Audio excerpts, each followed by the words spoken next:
Is he live yet? I'm live. Hey everyone. So today things are going to be a little interesting.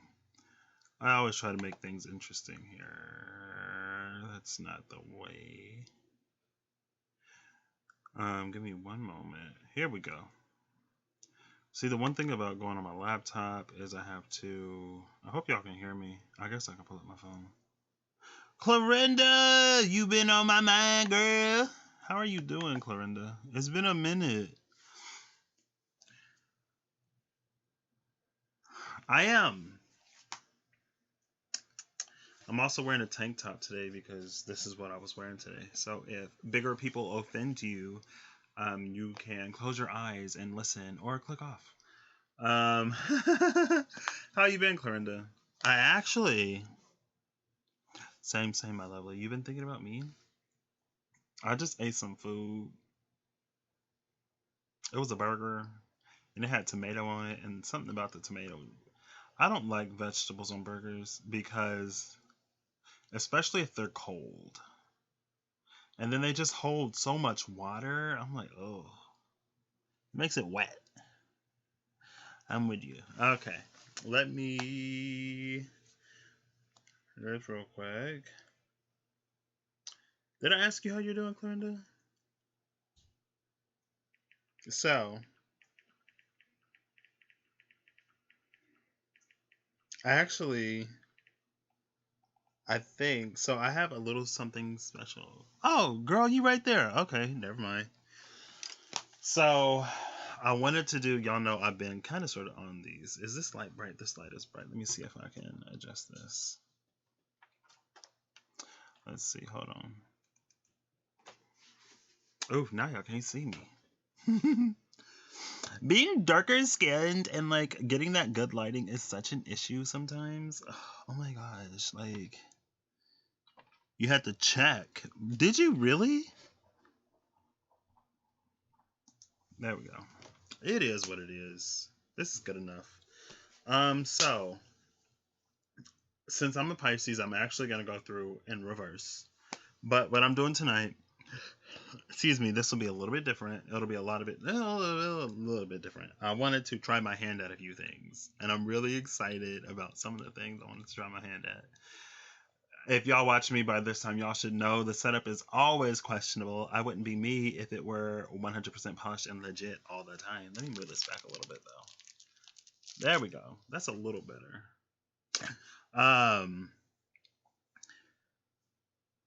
Talk to Oprah's lighting people. But yeah, so this is going to be for the Mercury Retrograde. And what I'm doing is I have all the houses. I've been loving my significator cards. So I use the Vedic astrology deck to set out all the houses 1 through 12. And that's anchoring in the energy for that house. And then I've dealt out like 7-ish cards on top. And so I'm going to go through each house, right? The retrograde is happening from Pisces to Aquarius. So if you don't know what house you have Pisces 12 degrees to like 28 degrees Aquarius in, I'm going to tell you like a rough approximate of what it could be. So, miss you too, Clorinda. We all need to like link up one of these days. Been around you big time. What does that mean? Is it hitting you hard already? I feel like I've been fairly fortunate. And my tech is working today. So I'm going to start with the 12th house and go down. So if the retrograde is in your 12th house, you might be an Aries rising. Again, check and see where you have Pisces 12 to like Aquarius 28. And yeah, I'm just going to go for it. We got a lot of cards. Darn it! So I spent time making all these little graphics, y'all. And again, it's me, so it ain't perfect. I didn't have time to make it perfect. If I was doing this full time, I would have cleaned it up. But this is unfortunate because the graphics that I made aren't for houses. But this is going to be for your rising. Thank you. My arms are a little less flabby, just a little bit.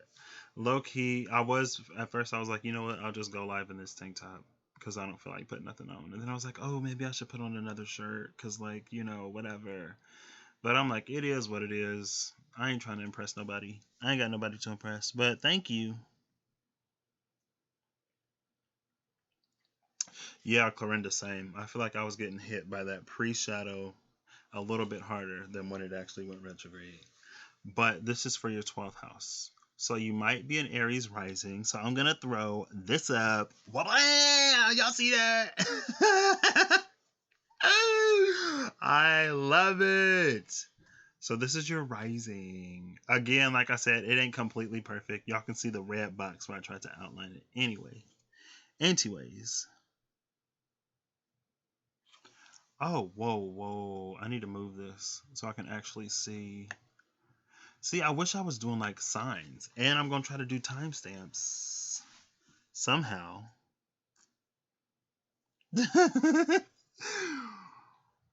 I wanted to do timestamps, but they don't show me my runtime on here. This is so unfortunate. See, if I had my webcam up. Oh, it's right there. Where my phone at? This is going to be an experiment, an experience. Give me 1 second, y'all. We's a one-man operation. And I could ask Madoshi to do this for me, but I kind of want to try to do it myself. Just because, I'm experimenting with a lot of things. Timestamps, multiple readings in one. I was watching Heart of Inspiration today, and she does a thing where she pulls a card for each zodiac sign every day, right? And I was like, I kind of want to, like, I've been wanting, first I got to do Pisces season. But then instead of doing Pisces season, I started pulling the house cards. So I was like, okay, I'll do the retrograde because I still want to do Pisces. And it's just to have fun, right? I'll be live for like 3 hours anyway, so I might as well try something new. So this would be about approximately, we'll call it 7:20. And we're going for 12th house first. So for the 12th house, let me bring my chat back up. I got too many things moving around. Okay. A little bit. You sure what? Is who sure what? I'm confused now, Miyoshi.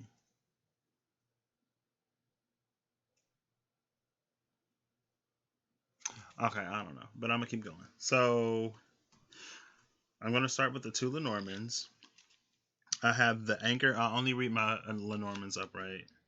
So I have the anchor and the lady. So if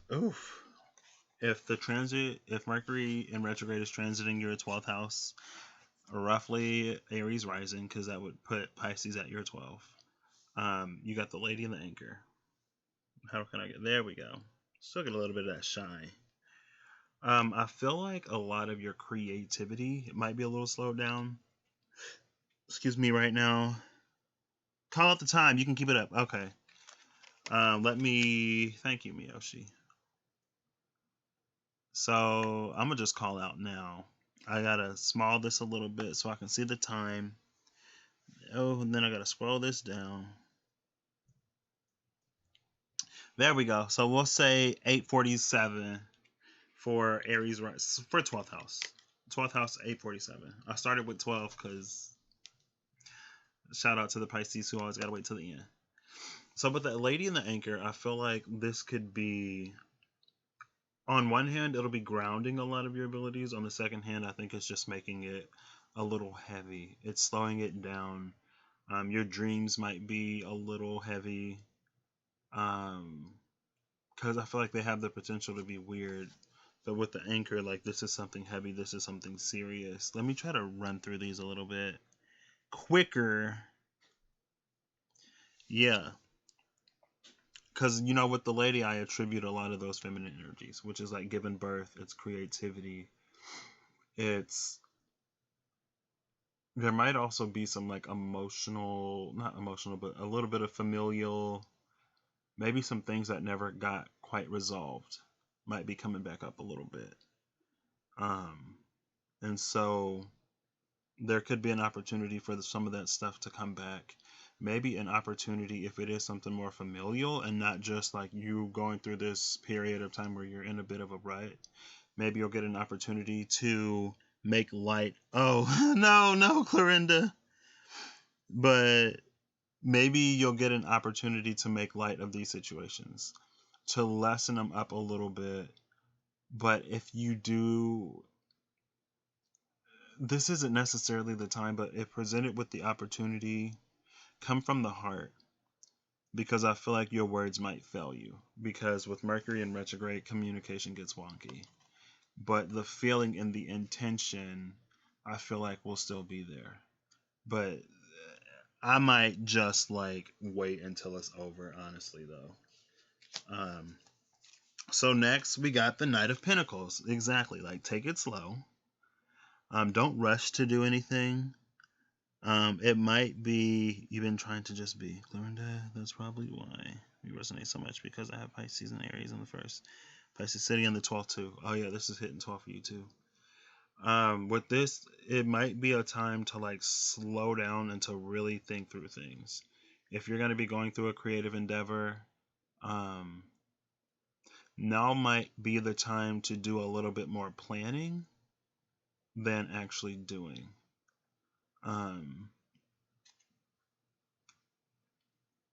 Either that, or you could be sort of like,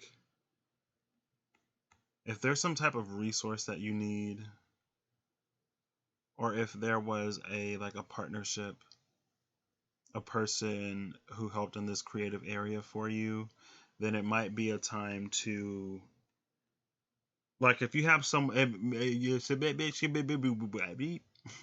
my Mercury is in Pisces retrograde natally, so I short circuit sometimes when I'm trying to communicate. I'll try to slow down.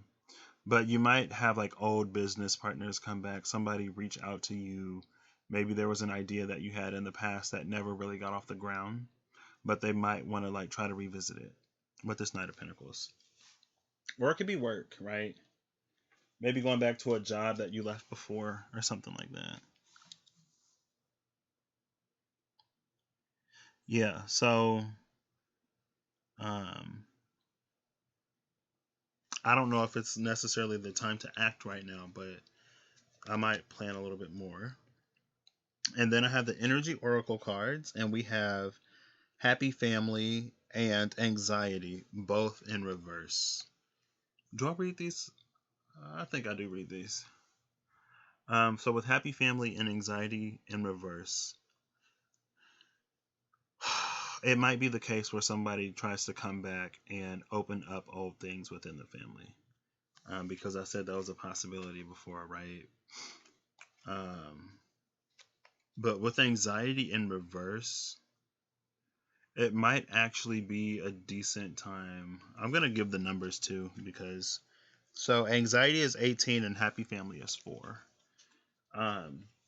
It might be a decent time to, like I said, if you can communicate from the heart space, so where your intention is communicated and felt, because the words might fail you, this could be a time to go back and try to clear something up. I don't know if I would necessarily initiate it, but if given the opportunity, it might be time to speak a truth, right? It's like, let the anxiety go and speak from the heart, and potentially lighten up some of those familial heavy things. Porky? Who Porky? What? Wow, you calling me fat, Miyoshi?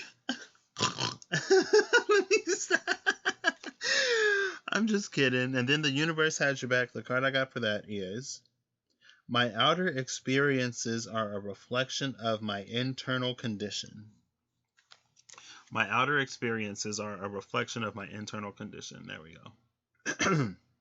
Now, this, if only I knew what this is. I mean, it doesn't necessarily have to be. Not every single card has to resonate for your specific situation. And they might not all necessarily be the same cohesive story, right? Potentially. So I think, there might be some blockages that might be, take this as it resonates, but there might be some blockages that are being manifest as limitations. And so with this retrograde, you might have an opportunity to go back with the anxiety and the happy family in reverse. You might have an opportunity to go back and sort of kind of like rework things. It's almost like rewriting the past. But when it comes back, you get to rewrite your relationship to what happened in the past, which is like, it's an opportunity for more healing. It's an opportunity for healing if it's in your 12th house, and it could be something deep, because that's what the 12th house is, right? The 12th house is the collective subconscious, dreams, the spirit realm, everything that isn't accessible to us readily, even mentally. That's the 12th house.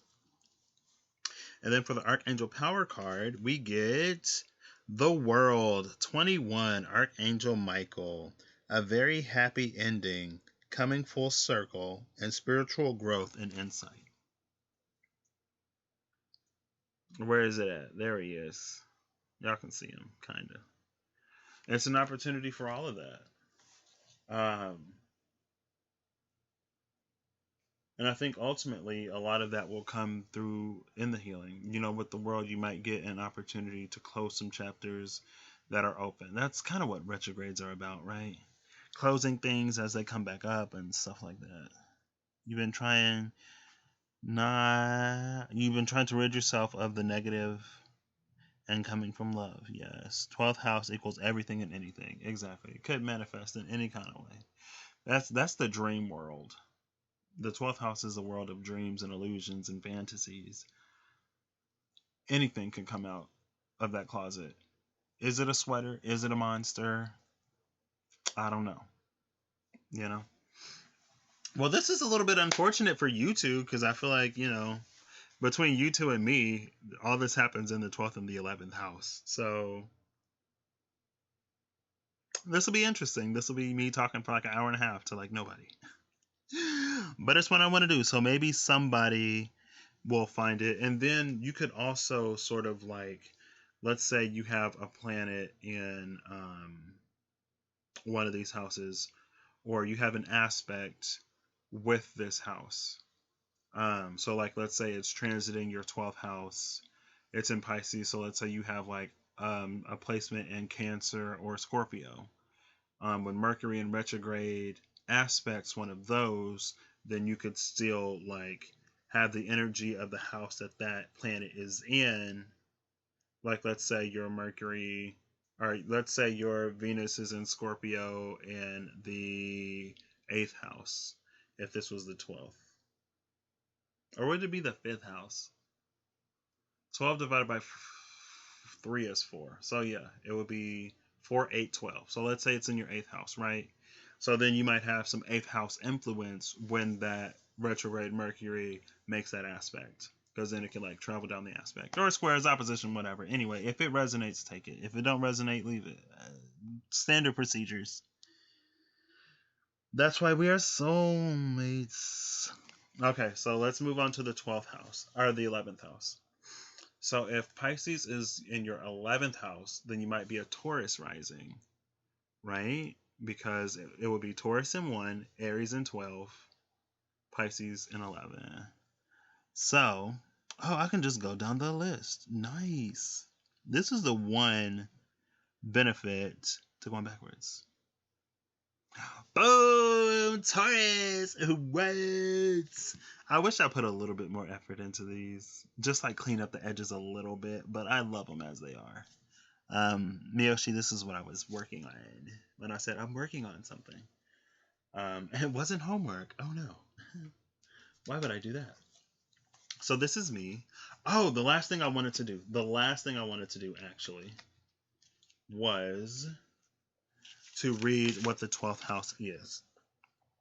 So the 12th house could be the areas of monasticism, foreign places, asylums, loss, exile, imprisonment, solitude, self-sacrifice, and freedom. So Mercury is transiting these areas. Asylum. This could be people that you done locked up, people that you done thought lost, or situations that you might have thought lost. You could be getting a second opportunity with them. I don't think I'm gonna read the houses anymore because then this would be way complicated. Actually, I think I will. I'll take that back. So 11th house. This is if your rising is in Taurus, approximately. The time is 2015. I kind of want to wait until 2020. Well, it's 2020 now. Time is 2020, and we're starting with the child and the bear. So this is interesting. If the Mercury retrograde is going to be transiting your 11th house, you may either something from your childhood might come back that you've been hibernating from. It's almost like it's going to come out of hibernation, which could be an opportunity to heal it, to heal your inner child and to release whatever comes up. Or in this time, you could be like your inner child could be coming out of hibernation. You could be connecting to yourself more. You could be giving yourself an opportunity to really be yourself. And it's almost like, the 11th house is the Aquarian house. So it's a lot of broad social contacts and like organization-y type things. It's almost like, your acquaintances. It's the network of acquaintances and stuff like that. Business people, stuff like that. Imprisonment and sacrifice. Oh, girl. Well, shoot. Hey. 11th house rising. So it's like Taurus rising. Yeah. It's either or. But I think either way, you're going to get an opportunity to really embody your inner child more or to heal your inner child because of whatever comes back. Then we have the Four of Swords. So things might seem a little slow right now. And it's almost like, you're supposed to take a break. Some of these are very relevant to retrogrades. Okay, Clarinda, no problem. Some of these are very like just general retrograde energies. Like, when it comes to rest, you don't want to necessarily be doing too much. Just because it's not really the time for action. It's not really the time for movement. It's a time of reflection and introspection. And maybe planning more. It's a time to go back and correct things that you may have missed the first time. Excuse me. So, if there's something that you've wanted to do forever, but you've never done it, and you can do it, this could be watching a movie, it could be, starting some kind of art project. Like, I've always wanted to get into scrapbooking, or I've always wanted to learn how to crochet, or I've always wanted to like paint this, or do a wine and canvas night. It might be an opportunity to do something like that. Some restful activity that you've wanted to do for a while. Engage and play in a way that you haven't allowed yourself to, maybe at this time. Because I think both Aquarius and Leos, like, they like to have fun. And I think they're both social. But Aquarius can be like, I feel like was it on this channel? I was like, I feel like Aquarius is like Aquarius's network, so they know everybody at the party. But Leos are like everybody knows the Leo. So it's like, the Leo walks into the party, everybody knows the Leo. The Aquarius walks into the party, and the Aquarius knows everybody. But anyway, it's like, chill out, do something fun, unwind, take it easy, don't be so stressed. It's not that serious. And then we have in reverse, the World and woman holding a coin. The World is 29, the woman holding a coin is 42. So I feel like, now isn't necessarily the time to try to create something new. Maybe not the time. Oh, that's a minute though without employment, girl. Like what? I think this is like allowing things to come to you, maybe. Or if you do want to embark on something, I think your coin may be found in a place where you had set it down before. Like how with the 12th house, I was like, if it's an old artistic project or if it's an old job, maybe like go back to that. And I feel like with this, it's like, if it's an opportunity that was presented to you in the past, then maybe the time to really get that is like now. Maybe it didn't make sense then. Maybe there were more things for you to learn then. But I think now might be a beneficial time, especially if the opportunity comes back. Um, right? This is the energy of like, we've been manifesting things, and by the time we finally get them, we almost forgot that we once asked for it. So it's like you still want this, right? So I don't think it's time to really like you might be closing a chapter right now, but I don't think it's necessarily time to like dive full into the next endeavor. The universe has your back. The card is when I think I've surrendered, I surrender more. When I think I've surrendered, I surrender more. Look at the dandelion there. Dandelions are about wishes, right? They're weeds. Isn't that interesting how something that you can use to get a wish is considered a weed because hope is not conducive to a functioning gray society? Hope doesn't, like, people don't punch time cards for hope. People don't make other people money for hope. People don't keep billionaires rich on hope.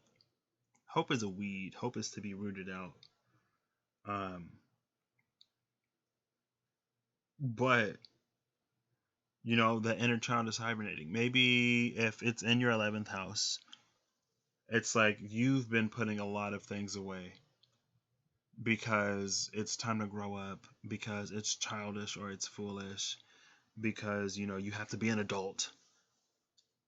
But I think it's almost like take a break from adulting long enough to actually enjoy your life a little bit. And if you're like, oh, I can't do this because of that, and I can't do that because of this, and there's no way this will ever happen, surrender that and allow a moment for you to be who you are. And then we have the Two of Raphael.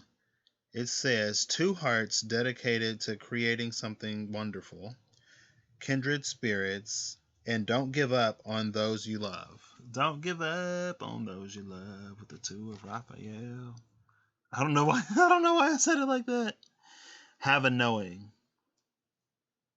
Yes, Miyoshi. I don't remember what that's about, but yes. I'm sorry. With this, it might also be time to pull a little bit closer. Like if there's someone special in your life, maybe it might be time to pull a little bit closer to them. Because like between the child and the bear, I feel like there might be someone who feels a little sort of like left out, right? Someone who isn't like completely neglected, but it's like, because look, the bears, these are polar bears. There we go, kind of. And then here's a child in full winter gear. Like it's winter time and this child is cold. Spread a little love. Someone. Somebody might need it. If it's in the 11th house, Potentially. Don't hope, no. Oh, got you. Got you. Okay, yeah, let me clean that up. We're officially in the white wind wave spell, and we're almost on this 222 portal, so I'm gonna clean up my tongue and these affirmations, because today is 220, which is a number of abundance, because it's 220 2020, which is 8. I'm cleaning it up before 222 2020. So you're right. Thank you for catching me on that. And then with the 11th house, maybe you can pause it and read it yourself if I can get it in there. The 11th house is accomplishments, supporters, passions, prosperity. It is, what does it say? Oh, older siblings, allies, fulfillment, recognition, and perception. Um, so this is the areas that it's going to be transiting. Maybe you have an older sibling who you might like. Who this? Who's that? Flying through the sky? Who's that? 1 second, y'all. Sorry, that's my mother. Um, maybe you have an older sibling that you never quite got along with, and maybe there's a little bit of an age difference because it's like you're still the child, and then they might already have children, potentially, or maybe just a little bit older. Um, maybe there'll be an opportunity for a little bit of reconciliation there, or maybe it's someone who kind of like played the role of an older sibling, so it's like that older sibling type energy could be anyone who you sort of like respected and who you kind of looked up to, but they weren't necessarily an authority figure. I mean, accomplishment and fulfillment was also on there.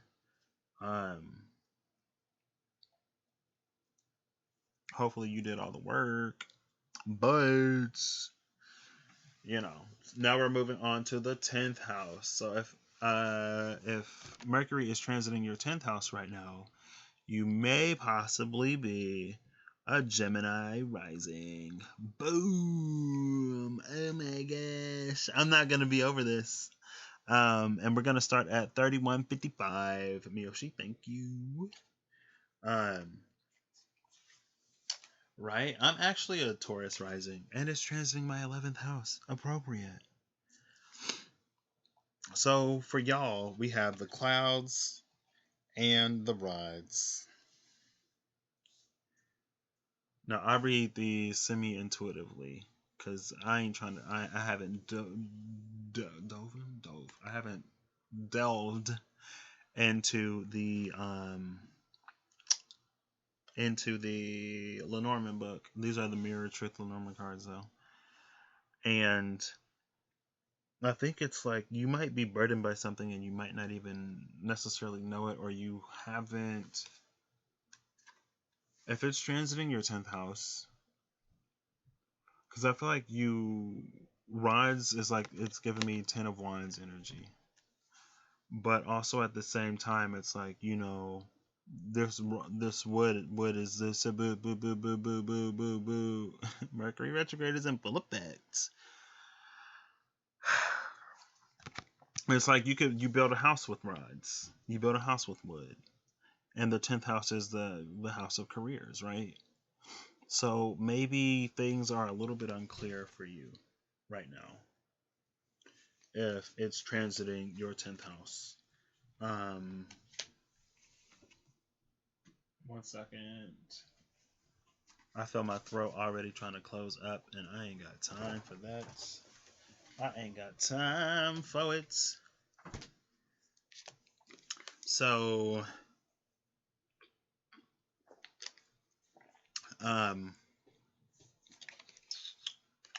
hold on, wait.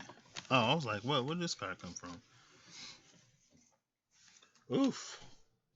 I don't see how people do this. My throat is already dry, and I'm only like the third house deep. But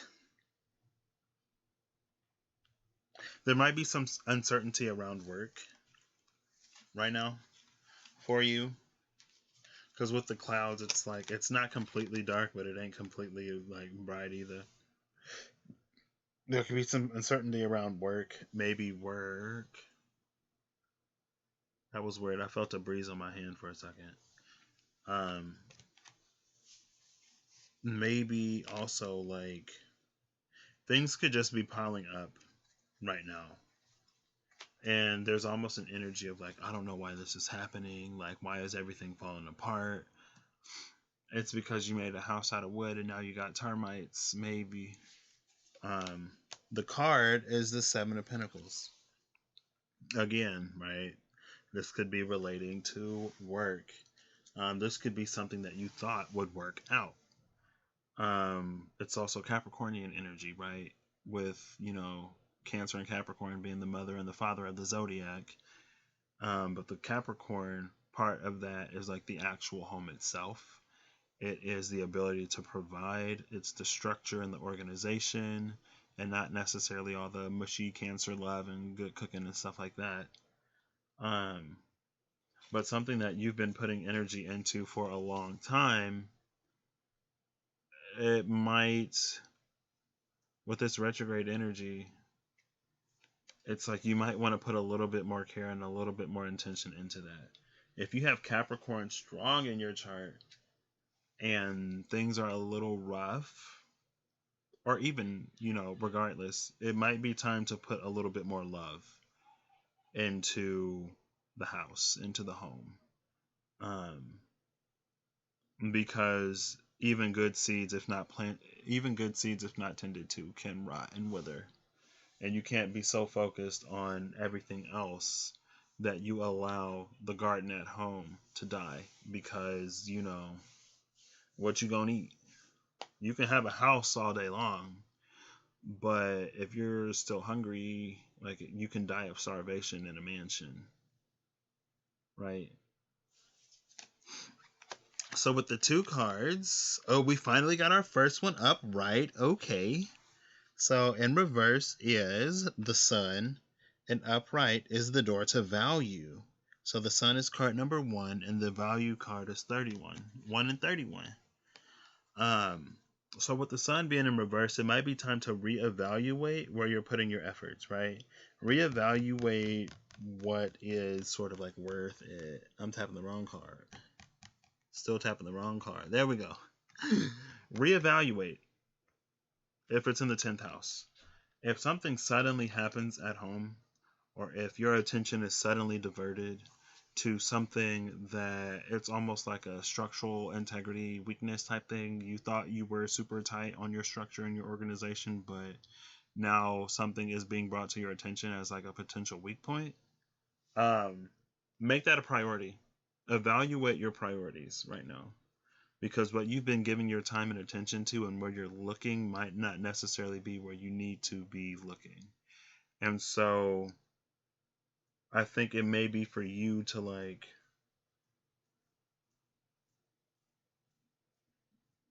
I don't know. It's like, if you have a garden and none of your plants are shade lovers, or even if you have potted plants, it's like you want to make sure they all get sunlight to grow.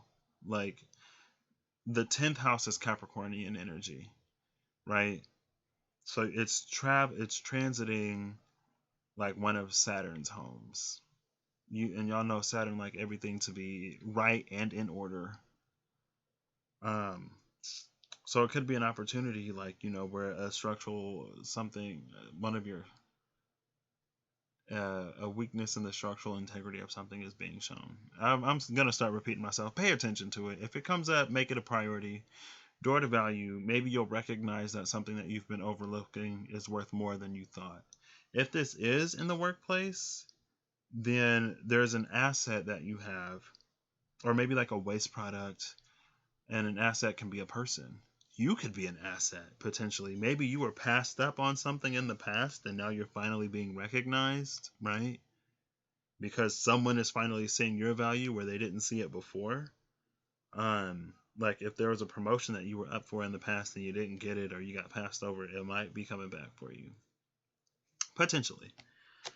The universe has your back. This card is, I was like, oh my gosh, it almost looks like a home.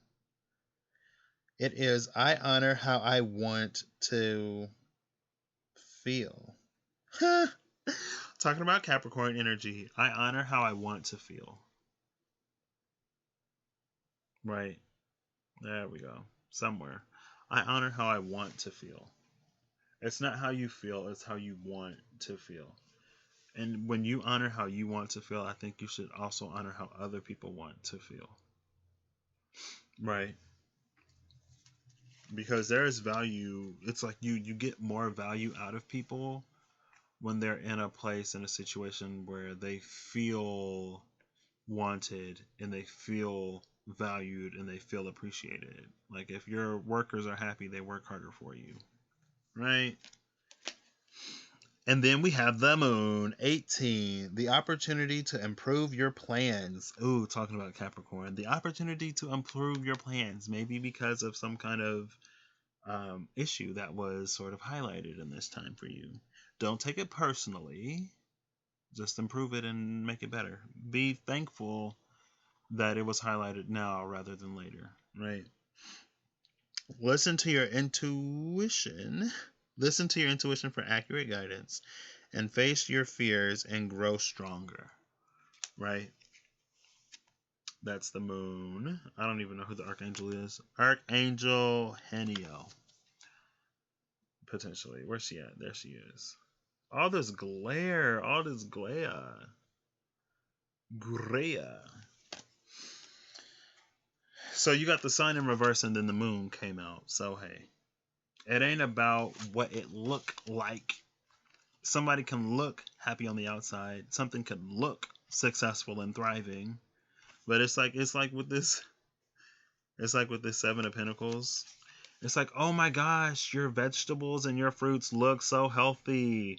And then you go up and you bite one and you're like, oh, what's this? And they got like little worms in it and stuff, or the fruit is rotted on the inside, even though it look all right on the outside. Like Saturn don't play that. Clean that up. That brilliant light, yes. Y'all want to see the light? Let me stay closer to the camera, because this tank top I got for free. I don't necessarily endorse the message. Necessarily. But with the 10th house again, here's the 10th house. If you want to read it yourself.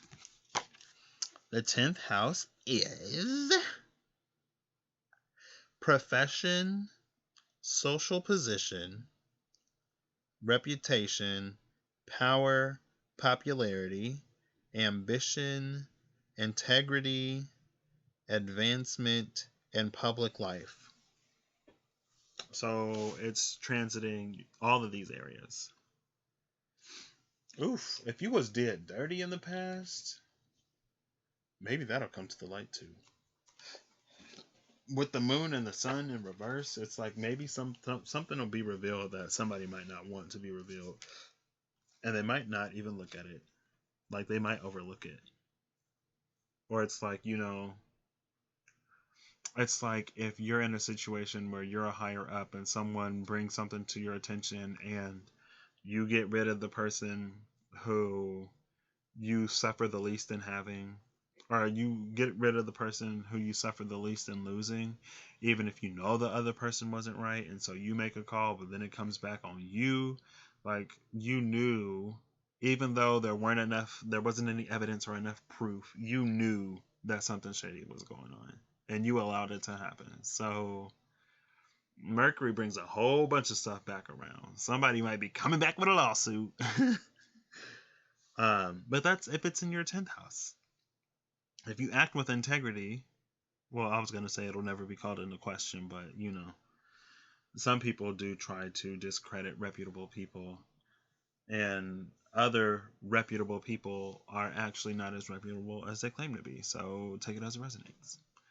So now we're going to be starting on the 9th house. So if it's transiting your 9th house, then you might be a Cancer rising. Oh my gosh, I just unlocked it. You might be a Cancer rising. Potentially. Right? I love these so much, but this is so much more work. We'll start Cancer rising at 4413. Oh, this card almost came off. Cancer risings, y'all get the Tower and the Coffin. Oof, the Tower and the Coffin.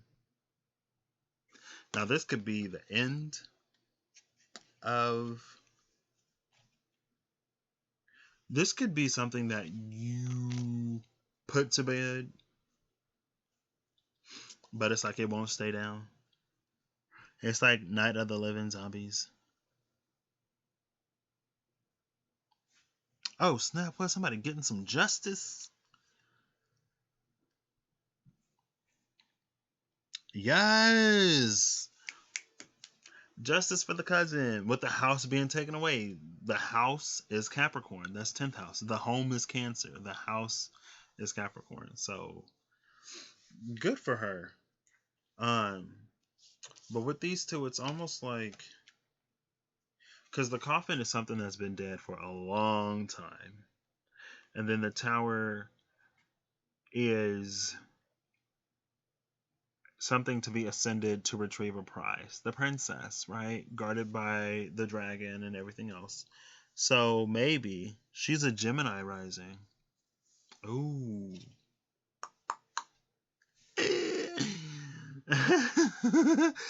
um so I feel like with the coffin in the tower, oh, I just had something. I just had it. It's like the princess is in the tower, Night of the Living Zombies, coffin, graveyard, something. Hold on, wait. Let me get it back real quick. Cancer rising. What puts you in the 9th house? Mercury retrograde in Pisces. Oh. So if you're a Cancer rising and this is happening in Pisces, part of it could be, even when it was in Aquarius, part of it could be trining. Mercury could be trining your rising. So I guess real quick, with all of this trining a rising, it's like, especially if it's trining, opposing, squaring, or sextiling, those are aspects that are really easy to get to. Oh, I just had a headache try to come in. But it's like, so you might appear, things on the outside might appear to be a certain thing. And so maybe this retrograde is coming in to disrupt appearances, where it appears that this was happening and it appears that that was happening. But here's the real tea. Mercury is going back with the real tea.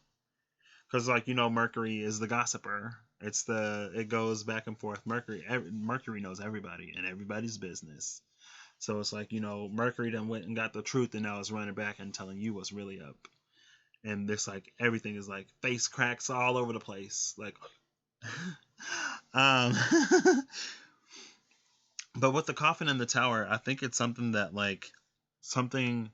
has been an obstacle and a burden for you for a very long time that you did not know if you can overcome. It's almost like you're trying to escape out of this coffin that somebody put you in, but the coffin is the tower. Let me keep my arms down. Oh my gosh. I ain't trying to have no hairy armpits on my channel. But the coffin is the tower. And it's like, what's that? It's like the haunted tower or whatever. I've never been on it. But it's like as you're ascending, I don't know, it's like somebody tried to put you in a hole. And you're about to finally come out of it, maybe. Potentially. Let me get a little bit more. So the card I have is this the 6? It is the 6 of Cups. This could be a relationship. Y'all got any Sagittariuses in y'all past who might be trying to come back? Because Sagittarius is 9th house energy. It ain't got to be a fire sign. Well, with the coffin and the tower is Scorpionic energy, I think. No, death is Scorpio. The tower might be like Pluto. Uranus. I'm saying like everything, right? It might be Pluto.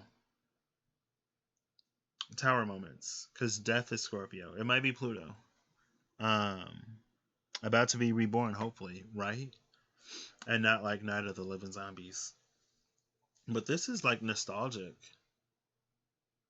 right? So maybe something that you put to bed in this tower is finally, or somebody's like finally coming for you or something. Maybe somebody could be coming forth with feelings that they've been holding for a long time and it's been killing them to stay silent. But they just got to let you know how they feel because, you might have been a one for them. And this is a Cancer rising. So if you're a Cancer rising, they might think that you'll take them back because you're a Cancer rising. So to everybody, you sort of appear to be that mushy, loving, whatever. It's like, oh, he'll take me back. She'll take me back. No problem. Like, I got this. It could be that, or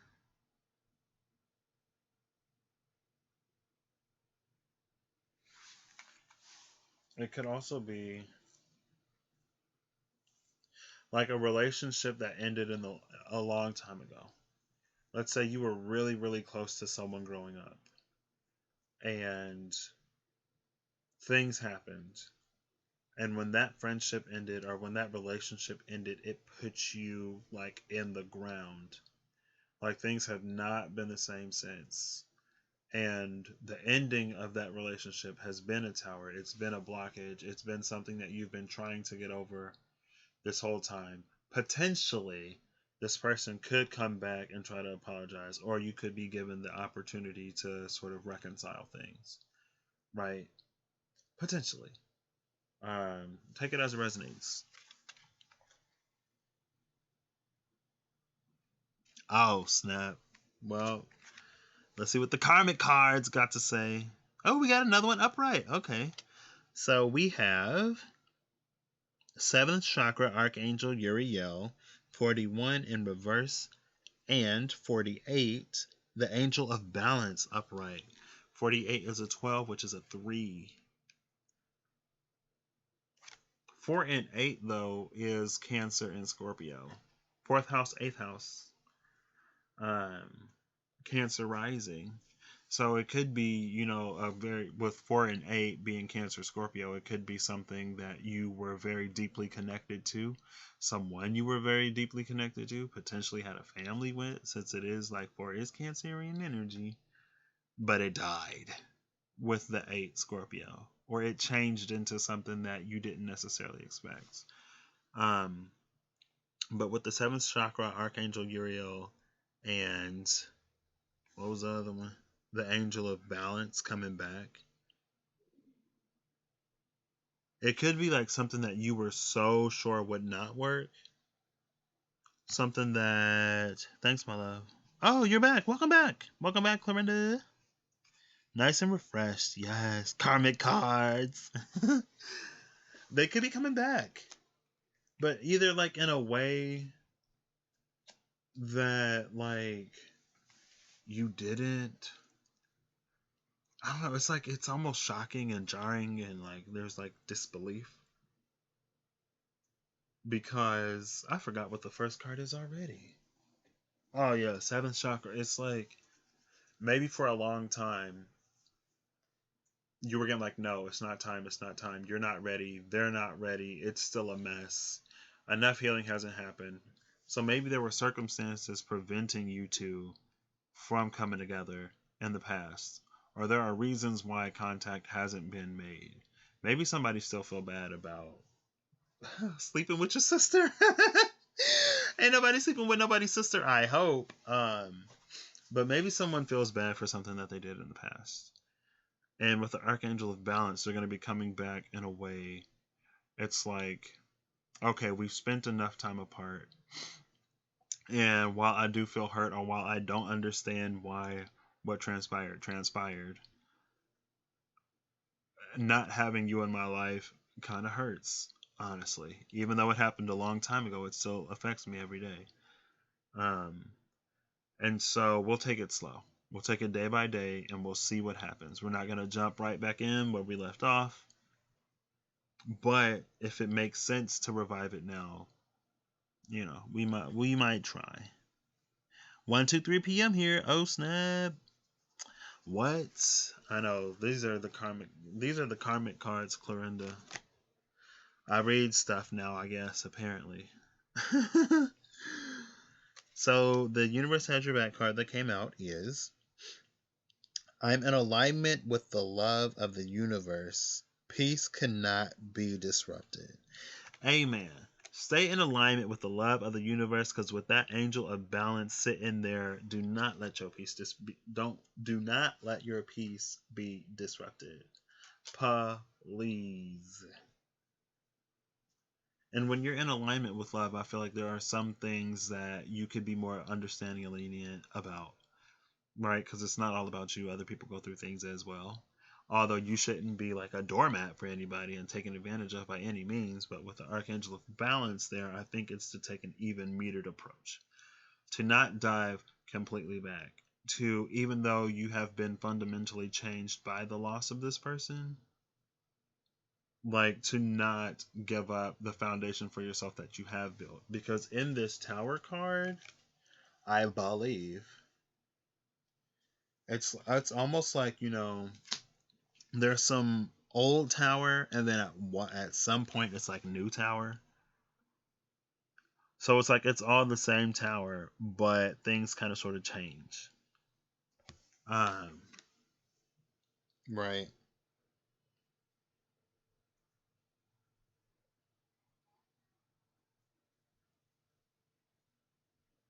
Or at least who is this? Oh my gosh. Oh look. So this card corresponds to the Six of Spades, I think. You see the Six of Spades, and then you got the Six of Cups. What is that? There's like a breeze right here. Anyway, there's a horse down there. There's a dude on the horse down there. Somebody coming for Rapunzel.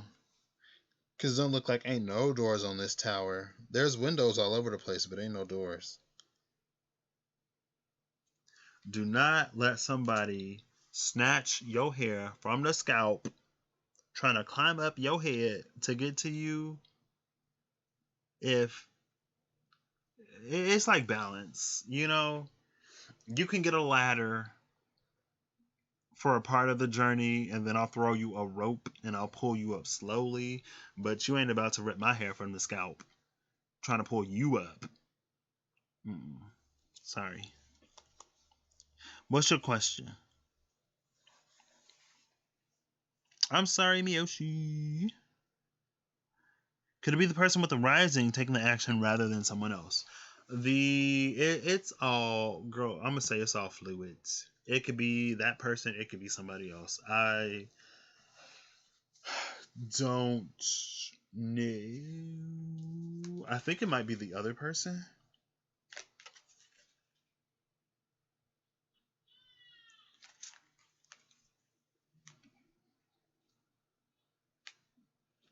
I don't know. It's not necessarily made clear. Because the Six of Cups is here. And I feel like the Six of Cups is an energy more so of.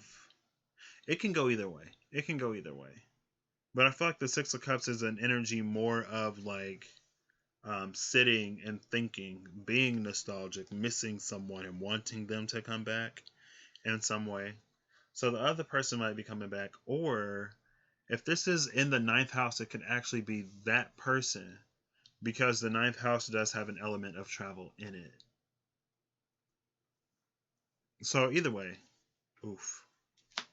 I don't know. Let's see. I got a few decks here. Let's pull from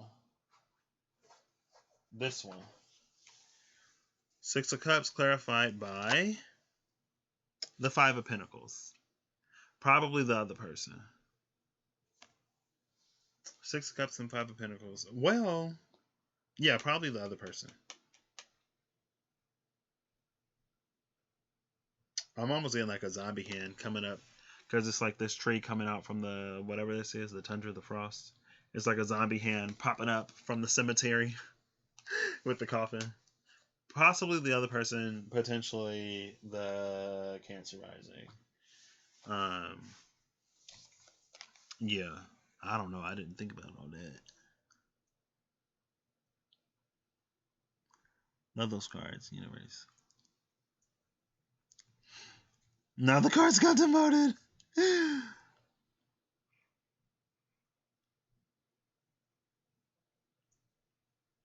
Yeah, it was a collective. It was messed up.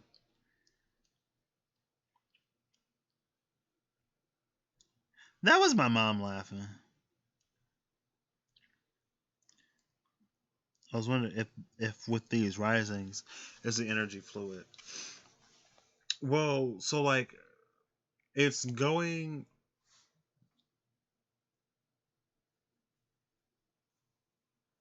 I think it might be the other person because if this is a Cancer rising, I feel like Cancer rising, like someone sees this person as Cancerian, as motherly and as loving, and they might be coming back for it, right? Some of that good Cancerian home cooking, because now they out here eating McDonald's and Wendy's and everything else. Um,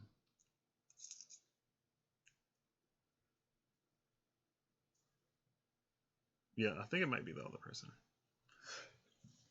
Because Mercury, like with the transit, a lot of time with the transits, right? It's like someone else coming. So, like, let's say in one of these, it might be like, you got a feeling like you want to go back. And the horse was at the bottom of the tower.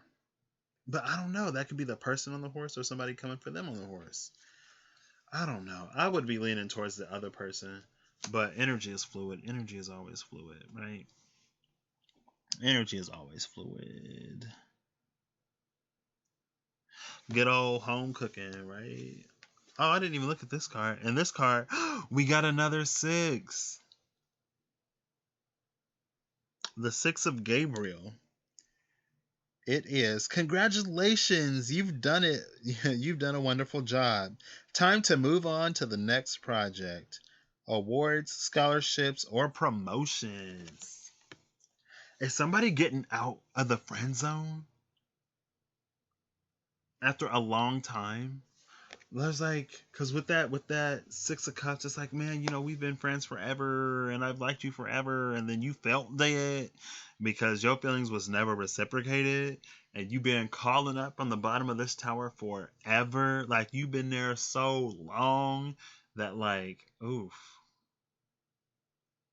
I don't know, you let the horse go home so that it wouldn't starve. Um, but now with this is like, oh snap, she finally see you, dude. Like, oh snap, he finally see you, girl. Like, non-binary person sees non-binary person. Post before I can finish typing. So I mean that could be one potential thing. If you don't friend zone somebody, this is like the victory. Or this could also be the energy because it's all about appearances, right? So let's say one of the things that upsets you the most about the situation is how it seemed like somebody else could be completely fine without you. And that's why you've been hurting. That's why you feel like you in the coffin and you put yourself in the tower. Because when you reflecting and you get all nostalgic, you're like, man, like we was really, really like something. And now it seemed like I'm not nothing to him. And then this person might come back and be like, I've been miserable without you. This is happening. I need you back in my life. And like that's all the words you need to hear to be like, that chapter is closed. I ain't going back. Why would I go back to you? This whole time I thought you was living it big. Because your Instagram been popping, your Facebook been on fire, you getting all these retweets. It's looking lavish, but now they coming back telling you the truth, and you like, wait, I thought I was missing out on something this whole time. Wow, like my life is all of a sudden looking pretty good. Potentially. Cause I don't know, this victory at the end is just it's kind of throwing me a little bit. This will be wild. Anything can happen with Sagittarian energy, but you might just decide to be free with that 9th house transit. Hey Zelda, welcome in. What I miss? Your phone is playing up. You never get to do that. So yeah, with the 9th house, this is the 9th house. If y'all can see that, if you want to read it before I'm not going to say struggle through it. Also, this is 220.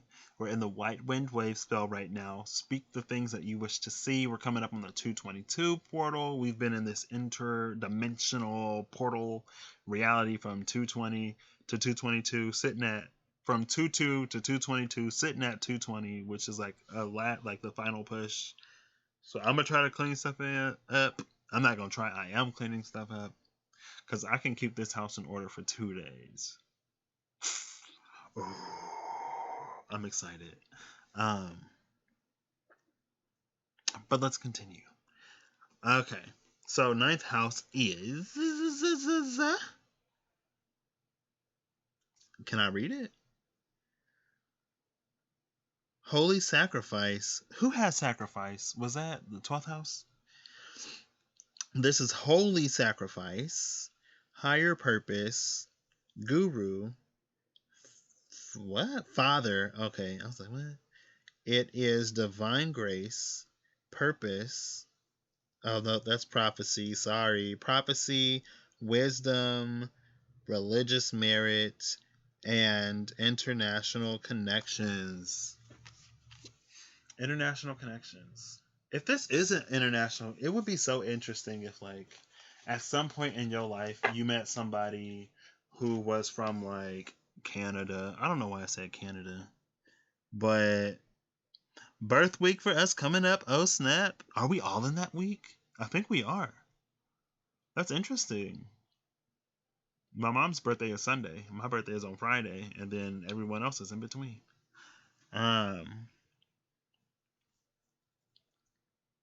Oh, snap, Zelda. I'm sorry to hear that. Get your protection up. Some people have been saying get that protection up because folks is coming for folks. But like if there was like a missed connection, like an international lover who it was like, you kind of sort of think back on that dude from college who was on a semester study abroad from Australia that you never really gave a chance, even though he kind of hollered at you a few times. And you're just like, huh, I wonder what he's doing right now. And then one day he pops up in your DMs. Just kidding. Yep. 23, 24, 25, 28. I just need to find a 26 and a 27, and my Feb birthdays will be complete.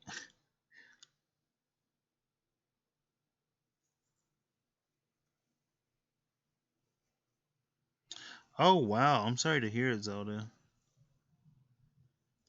I know sometimes stuff for me like just don't work. And I'll be like, okay, well, I'm not meant to go on today. It's fine. So, if it is transiting, if the Mercury retrograde from 12 Pisces to 28-ish, can I scroll down, please? No? There we go. Is transiting your 8th house, then you may be a Leo rising. Potentially.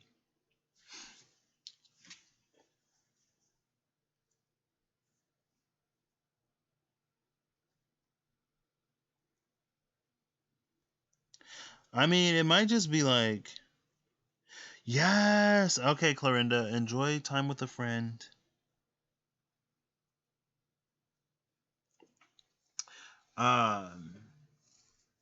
If you're doing like something collective, girl, sometimes the collective is just.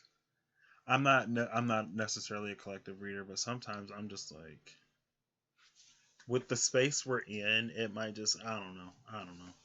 I'm new myself, Zelda. Don't listen to me.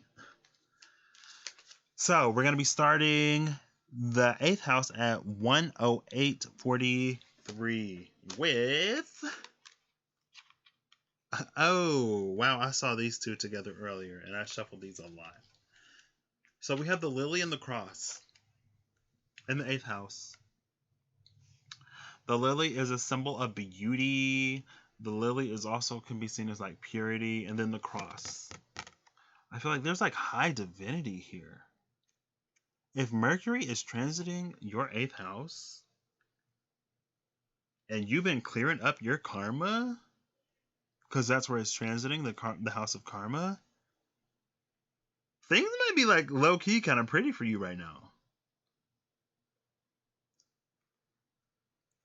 Wow. Okay, Leo risings, what y'all doing? What are y'all on? Let me get where y'all at.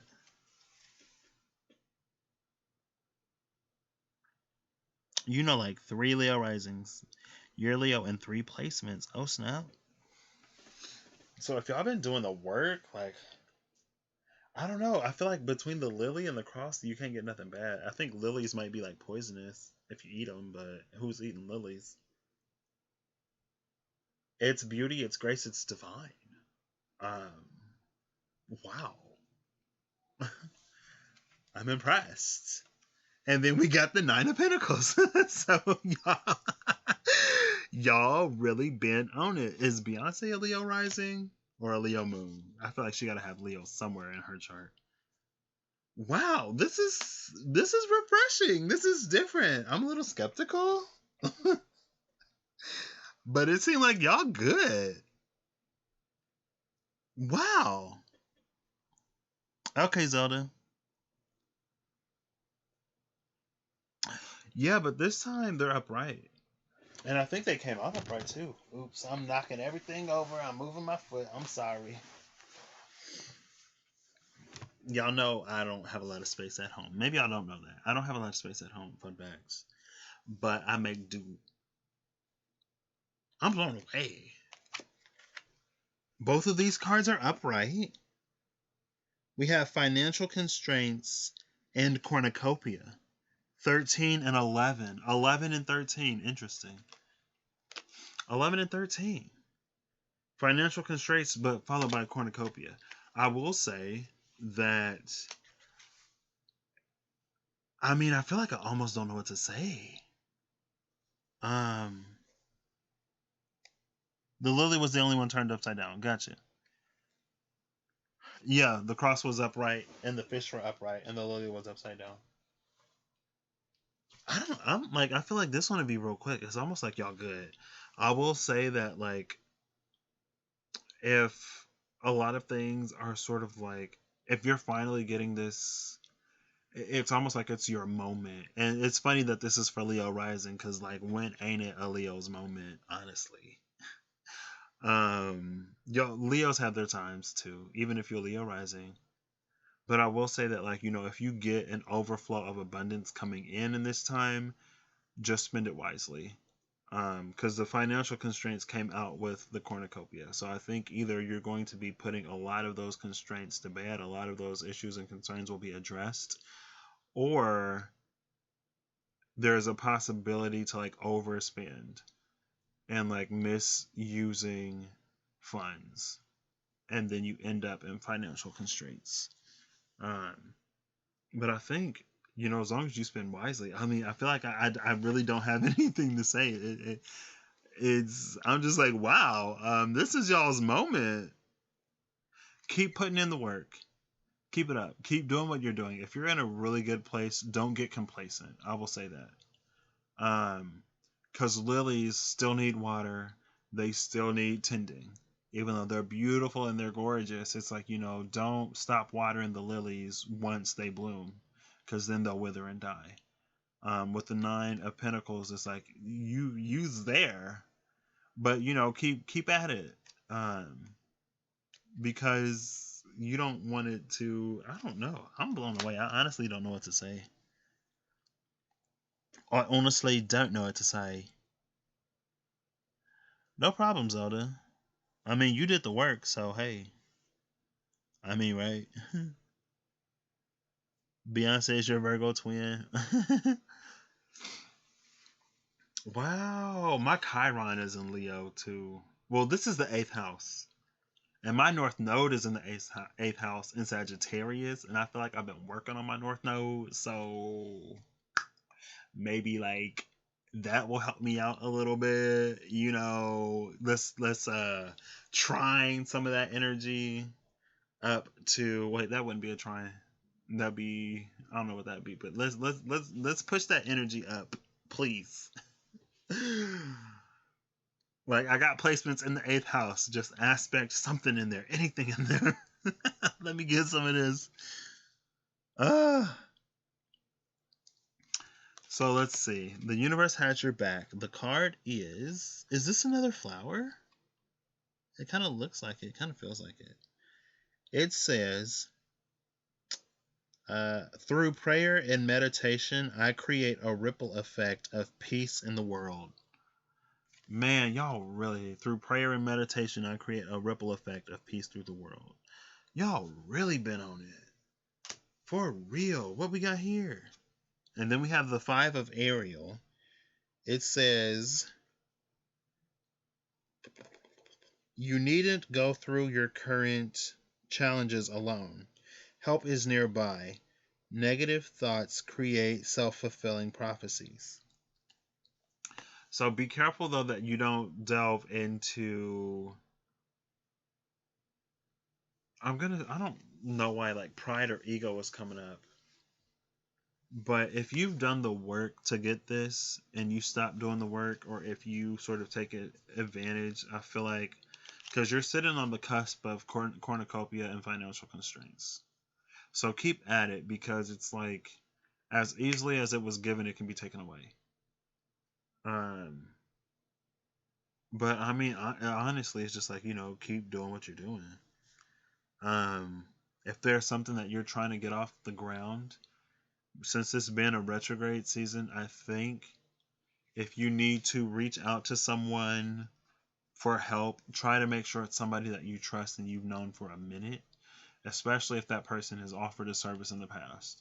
Because retrograde is like, going for what you know. It ain't necessarily time to do something new.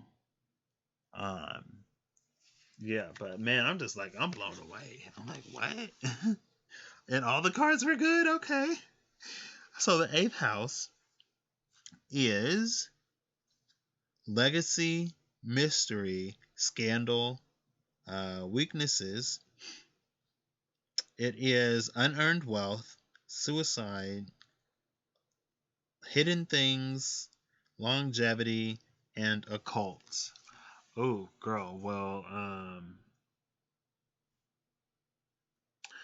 hopefully all of this was gotten in a very good way. That's all I'm going to say. I mean, the 8th house could be anything.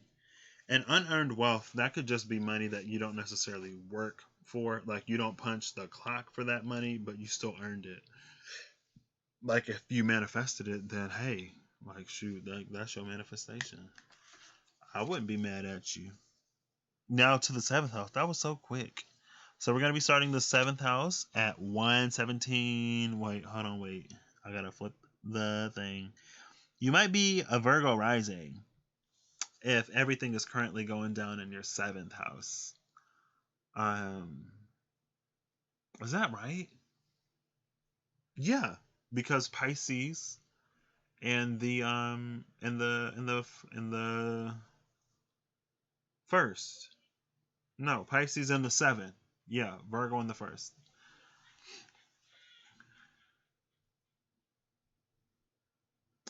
When you push an energy up, you square it.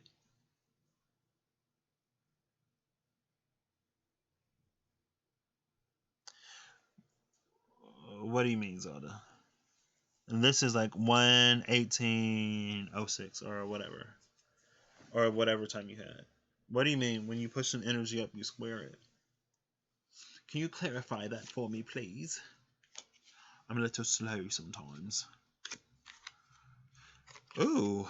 So we got the fox and the ship. I feel like this is the energy of like somebody you thought was on the manifest or the register to get on this boat, but they actually wasn't. It was like somebody claimed somebody else's identity to sail away with you. Come sail with me. Come sail away. I don't know what the song is. Unearned income on that 8th house, aka using someone else's sexual energy through rituals. Girl, I mean, potentially. But all the cards were so good, right?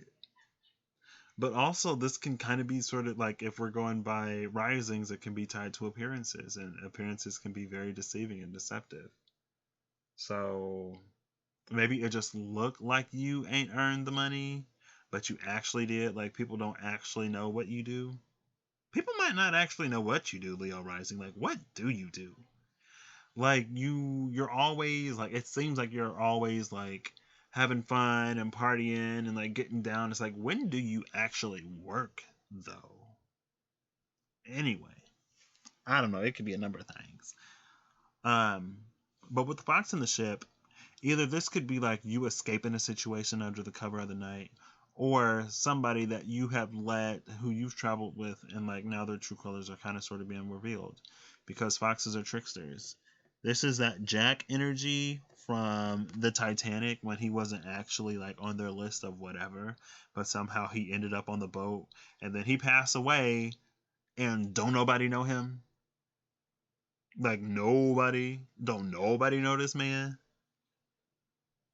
And then at the end of the movie, she just throw it into the ocean because she was like, well, the Scorpios know. Scorpio is the only person who knows. So here's the locket, Scorpio. You do all the detective work. Because I know Scorpio is as deep as the ocean. People always think that about me. Yeah, I mean, people probably think that about me too. Like, all you do is play games. Oh, and then we got the Five of Cups. This is sad.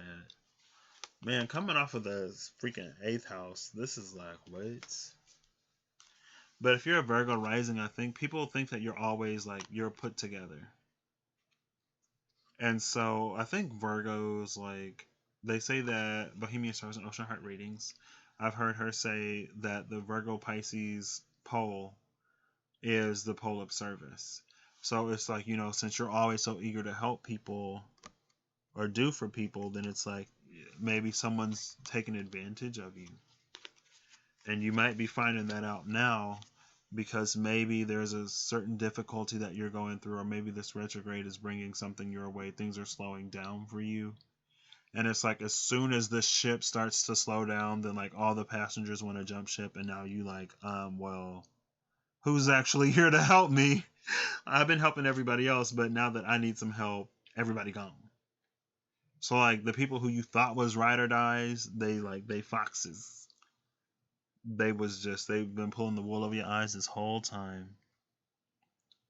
So I'm using rising signs because I'm hoping to read the energy of the transit through the house. So Mercury is going from like 12-ish degrees in Pisces to, I believe, like 28 degrees in Aquarius. So wherever you have that, like where your houses are, is where it'll be transiting, right? And so the risings are a rough approximation, because if you're a Virgo rising, that would be Virgo 1, then Scorpio, Sagittarius, Capricorn, Aquarius, Pisces. Wait, I forgot Libra.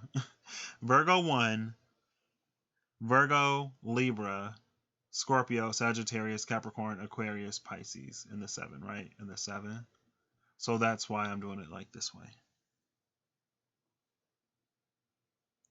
Yeah.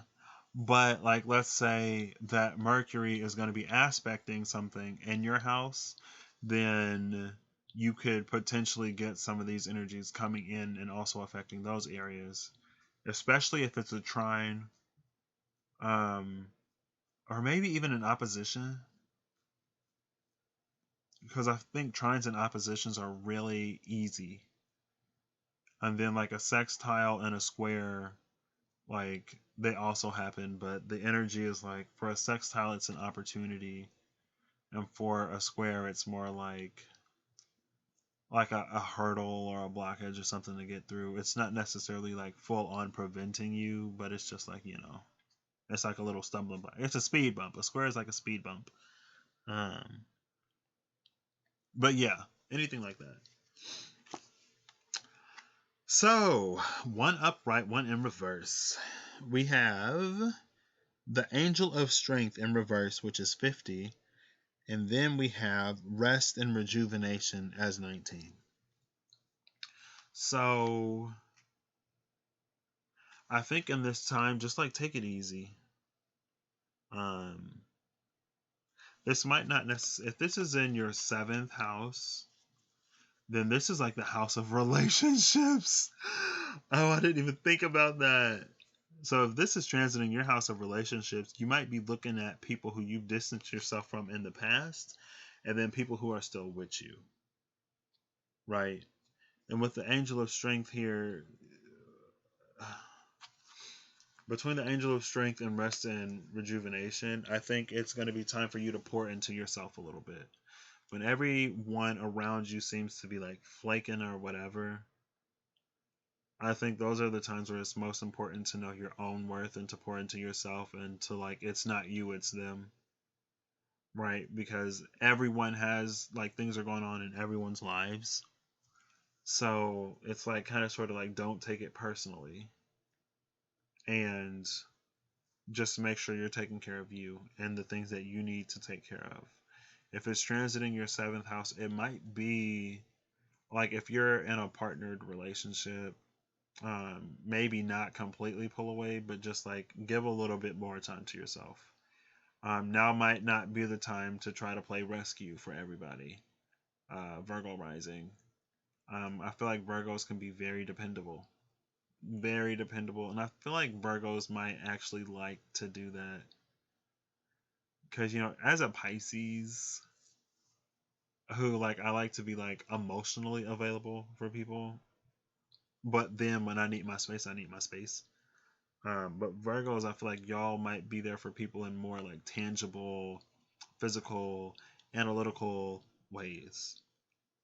Where it's like people depend on you to come up with certain things, and it might honestly be time for you to just like you know, be like, you know what, I need to take a break. I gotta give to myself before I can give to somebody else. And y'all might not necessarily be that great at that. Um, but rest and rejuvenation will be very important. So now I got this little card. The universe has your back. It says, my happiness is a direct reflection of my level of faith in the universe. My happiness is a direct reflection of my level of faith in the universe. Right? So I feel like, you know, whatever you have, people can't take from you. And even if situations sort of go down around you, your happiness is a direct result of how you sort of interact with those, right? It's not necessarily what you did or what happened. It's like, you know, are you going to stay stuck in the things that didn't go right, or are you going to move forward? Because if you focus more on what didn't go right, energetically, you just get more of like what didn't go right. And if like the folks who leave in times where you really need them, I think it might be for you to ask if they're really worth having around. And your faith in the universe and God and spirit might be increasing because of that angel of strength in reverse, right? Like you might go through a time when it seems like everyone who you thought you could count on abandons you, and so you really have to be there with yourself for yourself. Um, and so that's where like your level and your level, that's where your trust and your devotion sort of like goes up. Then I have the 10 of Ariel, which is a 10. That's nice. It says, there is so very much to be grateful for. Financial success and the promise of retirement. A rich and rewarding family life. So if you find out that a lot of your friends ain't poop, then it might be time to pull closer to family. Right? And I think this is also like, know that whatever circumstance comes your way won't be permanent. And even in these 10 of like, this is essentially like a 10 of Pentacles, right?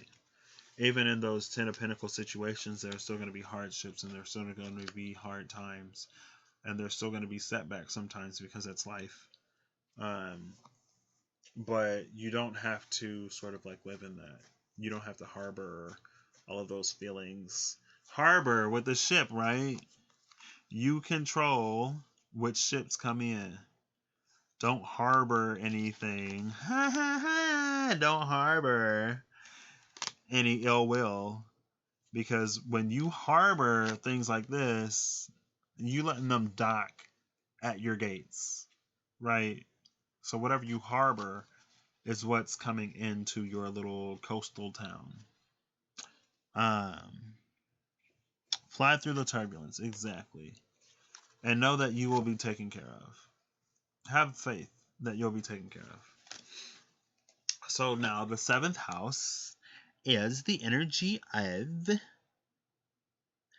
marriage, trade, sexuality, litigation, contracts, competitors, public relations, alliances, and desires. What was I looking at? I like how they said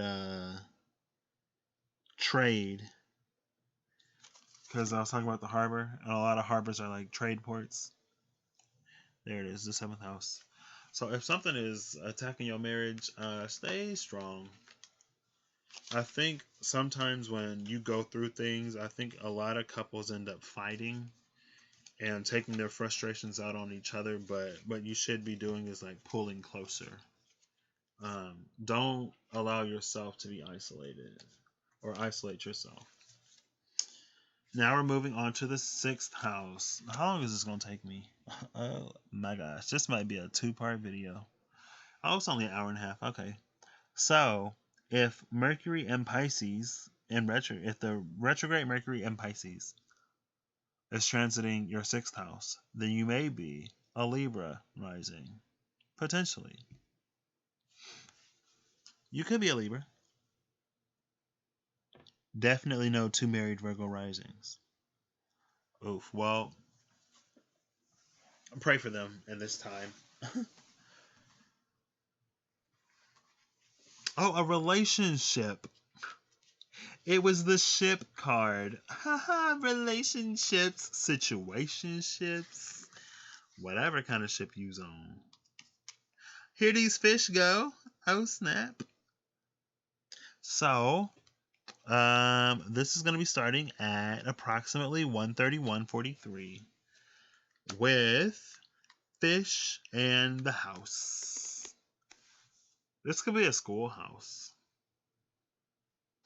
So in the 6th house, the 6th house is all about daily routines and stuff like that. It's the Virgo house, right? So that's why the house is here. And then the fish is here.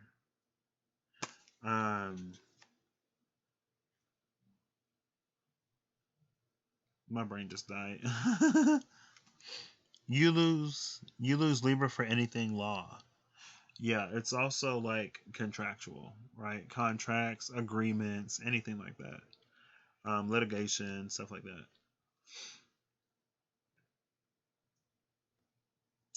So, with the fish in the house,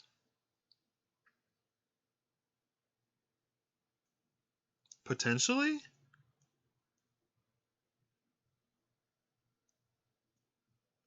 I don't know. It's almost like potentially, highly potential, a family could be expanding in any kind of way, right? That could be a visitor who's coming short term or long term. That could be like, oh, hey, like I've fallen on hard times. Like I just need a place to crash while I get on my feet. Can I stay with you? Blah, blah, blah. That could be, we're pregnant and we're getting a kid. Oh my God, we're getting a child. We're having a baby. That could be, wanting to adopt a pet, potentially. But I don't know. It's almost like a family is expanding. Because I look at these, it's almost like mama fish, papa fish, and baby fish. Baby fish, do do do do do. Baby fish, do do do do do. Is she a Libra rising? Baby fish. There's baby shark cereal. I said, what?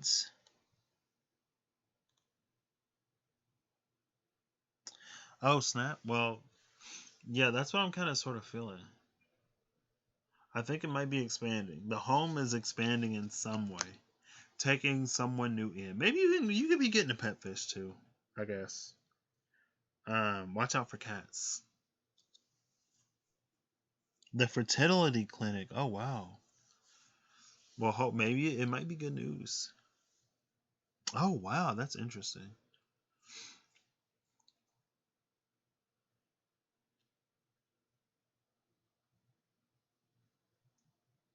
Either it's expanding or it's shrinking. I think it's expanding. But there is also, it's like, two fish are going to the house and one fish is leaving the house. I don't know if y'all can see that. But I initially felt, excuse me, I initially felt it as expansion. And then right here we have the King of Pennies, the King of Pentacles. I've been seeing the King of Pentacles so much today. This king right here. And I think he might be a little melanated. Potentially. Looking a little melanated, King of Pennies. I see you. I think this is almost an energy of someone. Oh, wow. Your daughter's a Pisces and you're trying to get her home. Yes. With the fish. Come home, fish. Come home. Happy birth season to your daughter, Zelda. But with the King of Pentacles here, I think if this is a new addition to the house, I don't think it'll be too much burden or strain. Because it's the King of Pentacles, right? It's not like the Five of Pentacles. Like if the Five of Pentacles popped up, then I might be like, this new addition might be, as far as like affording it, it might be a little difficult. I think this is the energy of making things work. This is also the energy of being grounded and stable. Excuse me. Despite what comes, right? The King of Pentacles is also a family man. He's the family man. I was going to say of the Zodiac. No, because that's a Taurus. I was like, Capricorn? Hold on, wait. Whoa, when did that come back? We talking about Libra risings, right? When did Virgo come back? How long has Virgo been up there? Did I ever change it, y'all?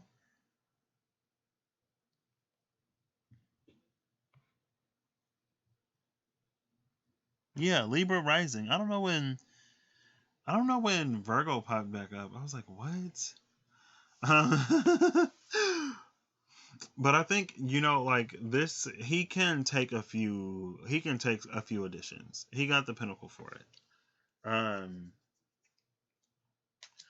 But I think he's also very loving. He's a family man. I think the King of Pentacles welcomes additions to the family, even if they weren't necessarily planned or prepared for it. And it's almost like a grandfatherly like energy. Like someone's excited to have someone coming back. Yeah, I thought I did too. I don't know when it changed back. March 1. So now you all know, right? Is that when she's coming back? Or is that her birthday? Also, can we say a few prayers for our girl, Kelly? Oh, I almost said her thing. For K2. Let's say some prayers for K2 real quick, just because her procedure was today. So I ain't trying to put you out there like that, K2, but girl, I know you've been on here and you said it, so I'm hoping that went really well. I know it did. And I hope that, you get some rest and some peace and answers, because that's what you've been wanting the most, it seems like. And oh, wow.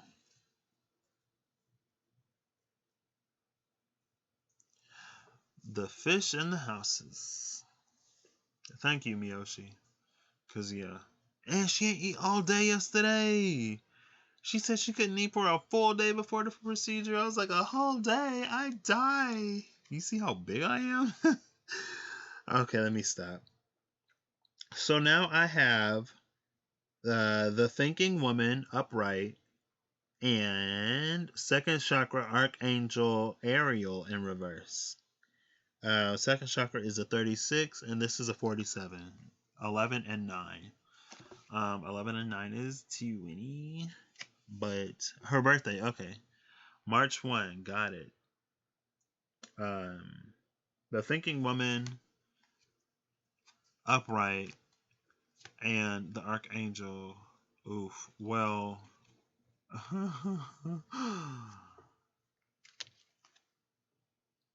Either this is the energy of like contemplating.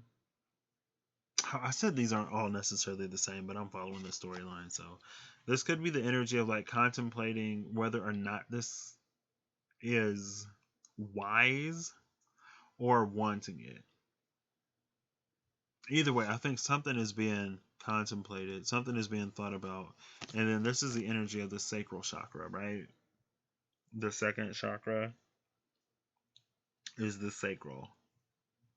And the sacral is all about creativity and creation and, creating life in some ways. It rules the grosser parts of mankind. Thank you, Zelda. We love UK too.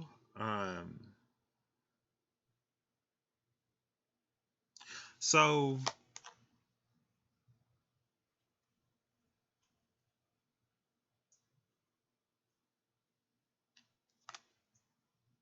there's some thought and some contemplation going on with this area, with the sacral area in general. I don't necessarily want to project what that thought or concern could be, but I know it's already been mentioned, but it's like, if there is a question of whether or not you can conceive, there might be some worry about sort of like how to expand the home. There may be some worry about if the home is big enough for the expansion. There may be some worry about if the what's that? Whether it can dilate enough to pass a baby. Um, but there's a whole bunch of air in this situation now.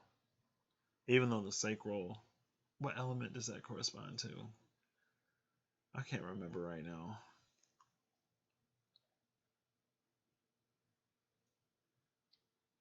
At the second chakra,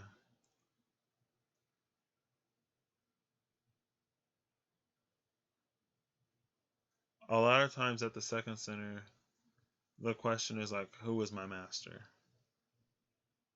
That's a little bit more in the solar plexus. So I guess the question could be like, who am I? Because I think that's more of the sacral, because the sacral houses the Kundalini energy, right? Um, and the realization, the affirmation, the mantra there is like, it's like, let me have the knowledge of the spirit or of the pure spirit, right?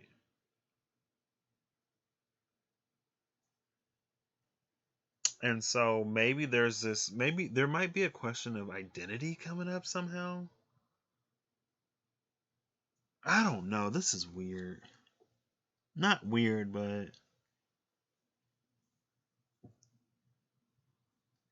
she's a redhead, blue-eyed beauty. I think I know one of those. I really liked her. She was really cool. There might be some question of identity. Somehow, potentially somewhere.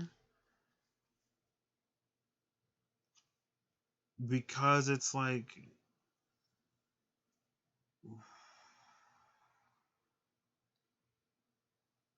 maybe somebody's sense of self is tied into this somehow.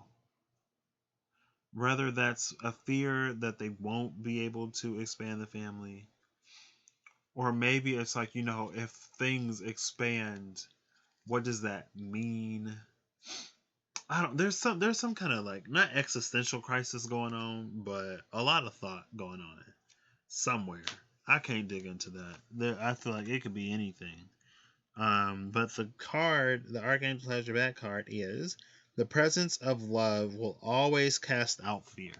The presence of love will always cast out fear. I love that because we have the thinking woman and we have the second chakra in reverse, Archangel Ariel. And then the presence of love will always cast out fear.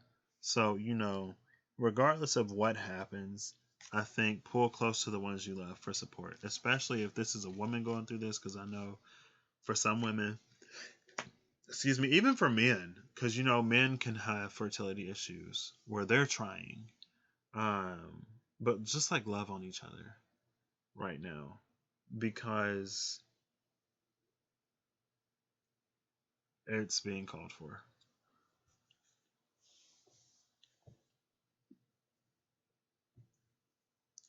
Yeah, because then it could be like,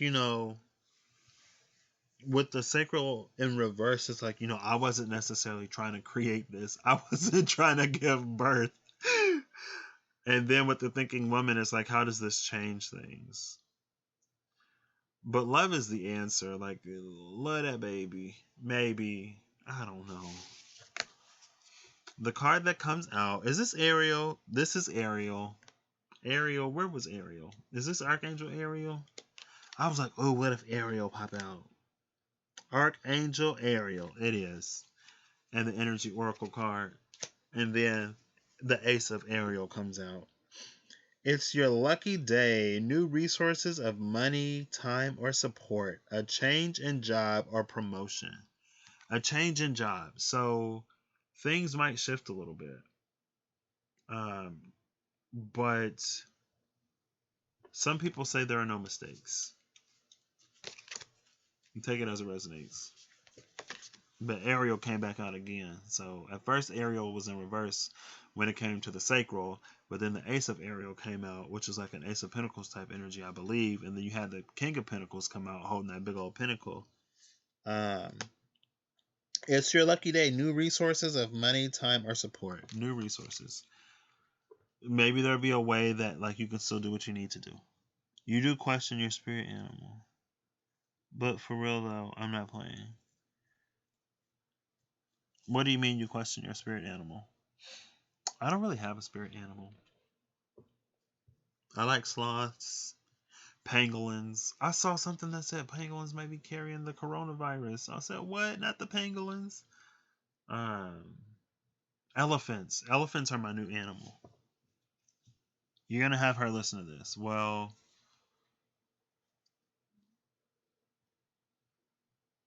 hi. I'm sorry. I'm sorry. I was like, oh my, what do I say? So the 6th house is enemies, debts, service, thieves, sanitation, employees, weapons, injuries, and pets. Why is weapons and injuries on here? House of Virgo, what's going on over there? House of Virgos be like, we can take care of you, clean up the mess, and make it look like it was an accident. Cause y'all know Virgos can do that though, cause they got the minds. They got the minds. Wolves. No, not penguins. Pangolins. Pangolins. Panthers. LOL, not penguins.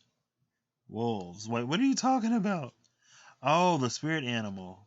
Spirit animals? Is that what y'all talking about? I feel like my nose is starting to get a little congested. Oh, did I show it? There it is. I didn't know that the 6th house got that wild, but of course, a Virgo won't never tell you what's really going on. See, people like be looking at Geminis, but if you want to get caught up in something that you don't even know you in, Virgo can spin a story real good. You would never know. You would never know with the Virgo. I'm just playing. I mean, I'm a Pisces and I'm nice. So Virgo has to be the shady one, right? I'm just kidding. Oh, favorite animals. Yeah. It's me all day. Virgos are less likely to get married. Who said that? Why? Well, from the Virgos I know, that's a long-term relationship, but they're not married. Sure can. I know plenty. Okay, so We're now going to be looking at if the retrograde is transiting your fifth house, which is the house of fun and creativity. That's the Leo house. That's the house of parties and fun and like, stuff like that. Then you might be a Scorpio rising. Ooh, Scorpio rising. I actually had to remake this. Did I? Wait. Did I remake this? I guess I did. Yeah, I did have to remake this because, anyway, it is what it is. That's what they say. Who said that? I don't know. That's unfortunate. Somebody will love y'all, Virgos. So we're going to start fifth house at 150:18 with the moon and the birds. Ooh, the bird moon. The bird. The bird's the word. There we go. The moon and the birds. This is so difficult. I think it's time for these birds to fly. These birds is overcooked. By that I mean they should have been pushed out the nest a long time ago. Come on, Scorp Rising. It's time to fly. But I think for a Scorp Rising, y'all might be decent at this. But if it's transiting your fifth house, the house of creativity and stuff like that, and it's the retrograde and Pisces / Aquarius, and it's in the fifth house, and you're a Scorpio rising, then I feel like it's sort of like if there is a creative endeavor that you've been wanting to do for a long time, it might be the time to bring it to the light a little bit. Because with birds, I'm getting like communication. And with birds, a lot of times it's like divine communication. It's higher sight, higher understanding. It's being able to see the parade through all its twists and turns and stuff like that. I be trusting people. And maybe it's time for you to detach a little bit and to look at the bigger picture. Because when you get stuck in the minutiae of the details and the minutiae of the details, I feel like you lose sight of your direction. Ultimately, it's like if you really zoom in on it, like you're so focused on the details that you don't even notice when the direction is heading and one that isn't the one that you intended initially, because you're looking down here and trying to keep everything straight down here and trying to like line it up down here, that you don't realize that originally you wanted it to make this shape. It's like marching band, when like if you're on the ground and you look at the marching band, you don't necessarily see the shape that they make without that bird's eye view, right? It's like you just see white marching band, like if they're on a football field, right? The band on a football field and they make the shapes, right? It's like, if you're just looking head on, you see like people standing in lines, but from the bird's eye view, you can see the actual shape that it's making. So I think this is to like get out of your head a little bit, to trust the direction, and to be okay with not knowing sometimes. The time for you to know will be later. The time for you to do what you need to do and to do what you feel is right is now. Clarified by the Eight of Pentacles. Keep working at it. Don't give up, I guess. But like, also, hey, now there's a headache on the other side of my brain. It jumped back to Libra. Why do I keep doing that? Thank you, Miyoshi. Well, you know what happens? So, I'm a Taurus rising, but I'm an early Taurus rising. And so, instead of this transiting my 12th house, it's transiting my...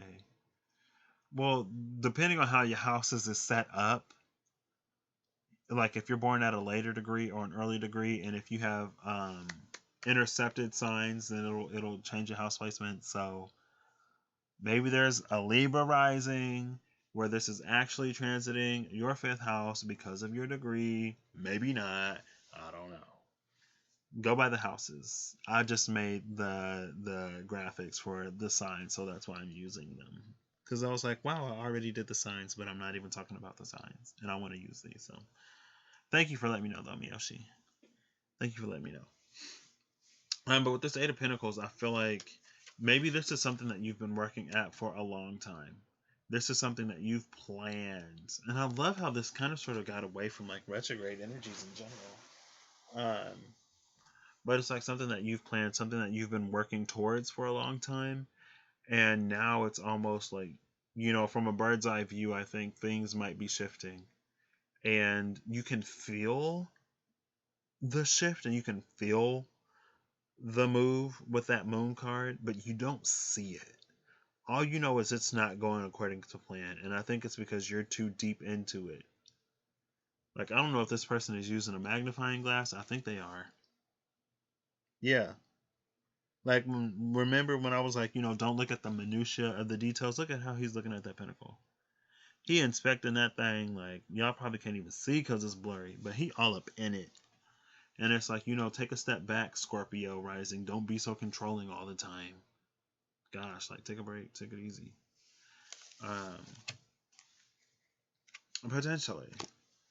And moving on, we have action upright and broken heart in reverse. Broken heart is a 9, action is a 17. So 8, 9. This is interesting. Ooh, Scorpio rising. Y'all probably just like, y'all might wallow. Because if you give like Scorpio vibes off to me, that's like it's a little bit of mystery, a little bit of intrigue, and a lot of bit of sadness. Sorry. Not trying to do no Scorpios like that, but once y'all get down, y'all be down for real. And so, ooh. Maybe another thing is that like this could be, I don't necessarily get like relationships, but with the broken heart and the action and the Eight of Pentacles, this could be something like maybe a relationship. I think I said work, but it could be anything that you've put time, energy, and effort into that sort of deviated from the plan that you had. So let's say that like, you thought that if you got with somebody it would go a certain way and it wasn't going that way, and so maybe you just ended things. Or maybe you're in the space where you're about to end things and you don't necessarily know. I mean, like, I don't know if a retrograde season is necessarily a great time to end something, but excuse me, you might be taking action. You might be taking an action that might be breaking a heart. Or maybe something will be coming back. I don't see. I'm not necessarily feeling it that way. Del Rey is a Scorpio rising. You think you have Scorpio in the 5th house. So if you have Scorp in the 5th, that would place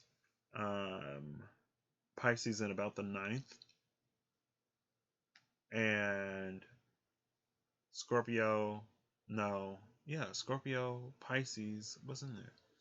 Scorpio, Sagittarius, Capricorn.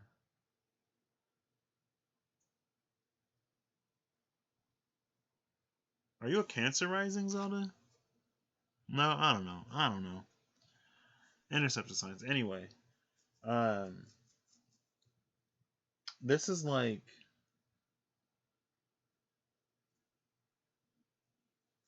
yeah, because the 5th house can also be the house of family. So maybe there's a trusted like family member who kind of sort of like they did something that kind of broke your heart, and they might be coming back. They might be trying to apologize potentially. Or it's like either you did something, you're about to do something in this retrograde. Somebody might be pushing you to do something, and they're like trying to come back, and you might not have understood at the time why they did whatever they did, but now it's like, now that you've gotten some space or some distance, you can kind of see it from a different perspective, or maybe you've been able to heal from it and get a different perspective of the situation. And so when this comes back around, or if someone comes back around and they ask you, like everything was going so good, like why did you do this? then you can be like, well, hey, like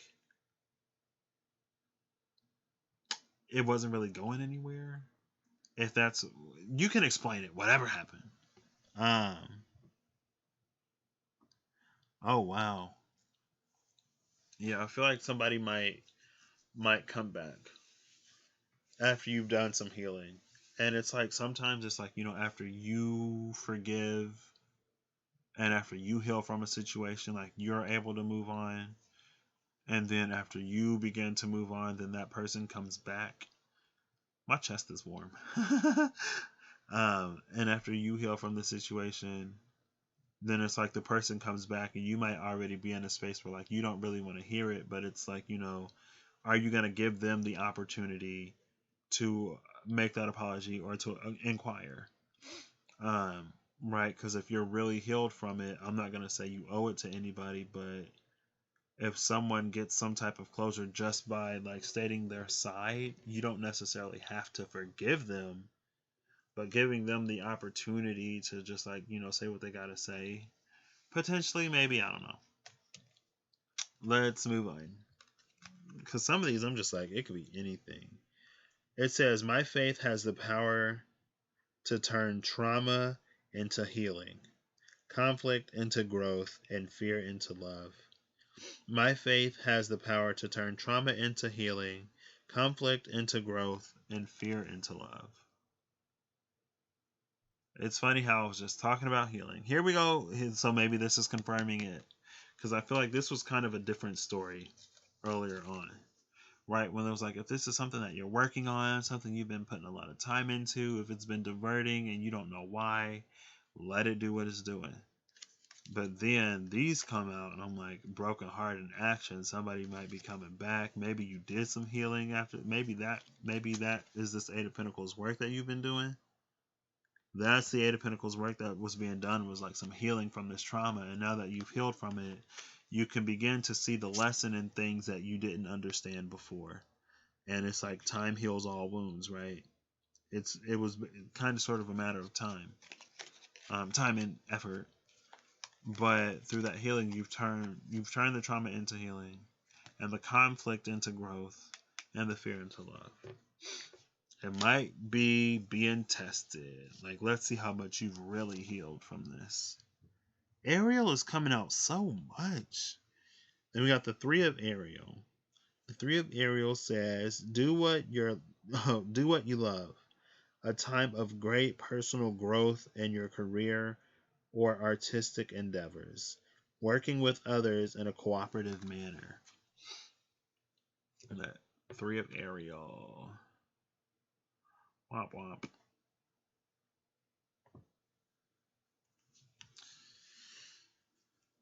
What am I doing? I'm sorry. um. Oh wait, am I gonna say anything about that? So yeah, maybe like after this person comes back, there could be some potential reconciliation that turns into a partnership. Phone's going down, BRB. Okay, Zelda. There could be like the potential for some sort of partnership, some sort of working together. If this was related to work or some artistic endeavor, maybe perhaps it's like, you've gone as far as you can go by yourself, and maybe it's time to incorporate some new perspective with the birds. Potentially. There's a few different things any of these could be. I'm starting to get a little tired. Let me pep this back up. I'm at 2 hours and 3 minutes. I've been going too slow. Spending too much time. Thank you, Miyoshi, for staying with me. Zelda, thank you for coming in. Clarinda, it was nice to see you. Fifth house is the nursery. It is higher education, creativity, lovers, artistry. It is intelligence, speculation, royalty, mantras, and entertainment. And entertainment. Y'all know the entertainer? Do do do do do do do do. Do do do do do do do do do. Do do do do do do do do. Do do do do do do do do do. Is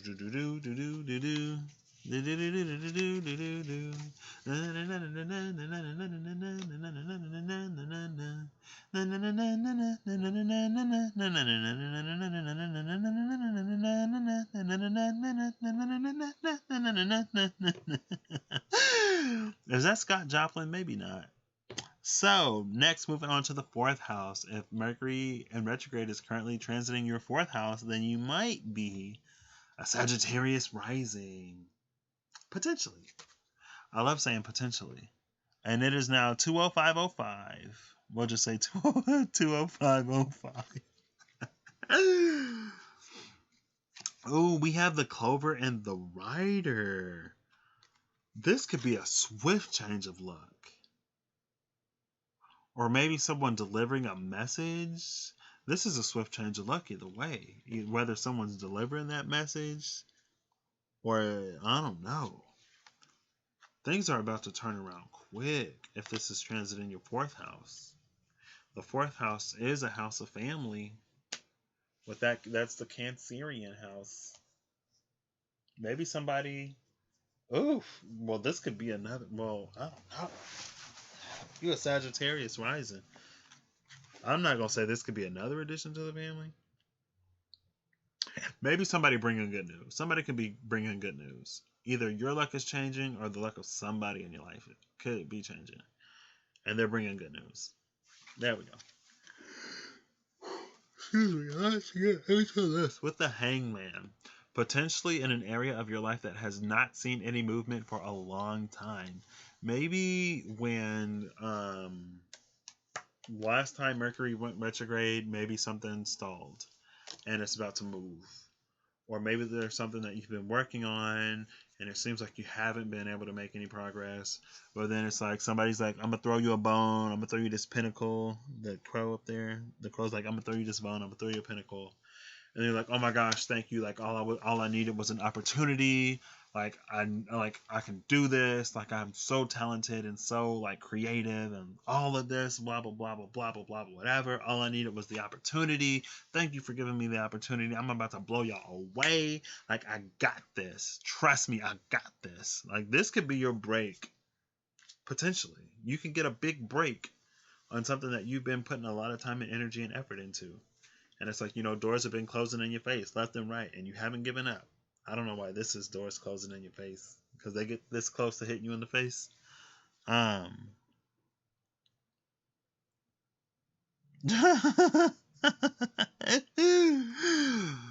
mean, hey, it is Sagittarius. They might enjoy that activity. Potentially.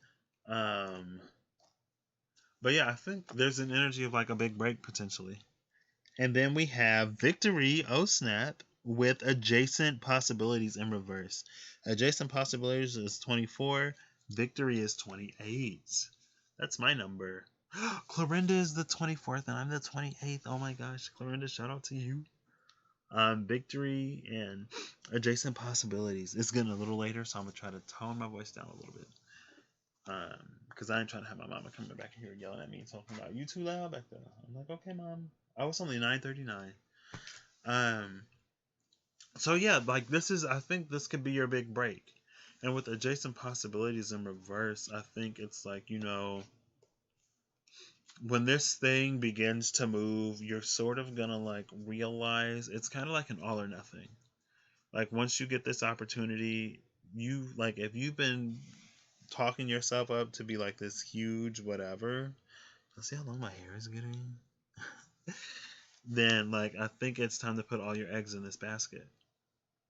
Because if you put all your eggs in the basket, at least you'll get 3 to the destination, right? If you only put 2 eggs in the basket, I mean, like you ain't gonna rub 2 eggs together and get 15 more or even 1 more.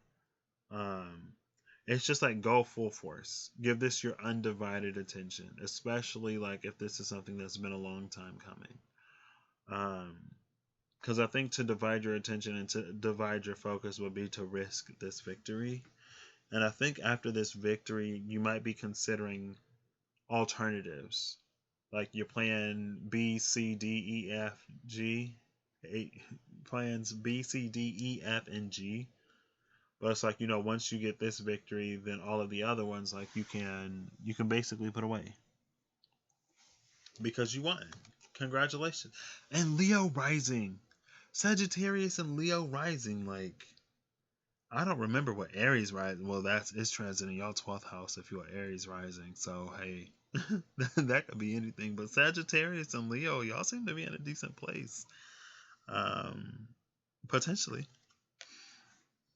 So then, the Universe had your back card says, "When I lean on the faith of the universe, peace becomes real." When I lean on the faith, what? When I lean on the faith of the universe, peace becomes real. So I think, if you've been waiting for this to bring some kind of sort of situation into balance, maybe you're feeling a little bit of the financial constraints right now. But even though you were feeling it, it's like, you've kept leaning on it, you've kept pursuing it, you've been rabid about getting this opportunity. I don't know why rabid came to mind. Be like, I want it, I want it, I want it, I want it, I want it, I want it, I want it, I want it, I want it, I want it, I'm gonna get it, I want it, I want it, it's mine, it's mine, it's mine, it's mine, it's mine, it's mine, it's mine. And then it's like, congratulations, it's yours, you got it. Then hey, peace became your reality.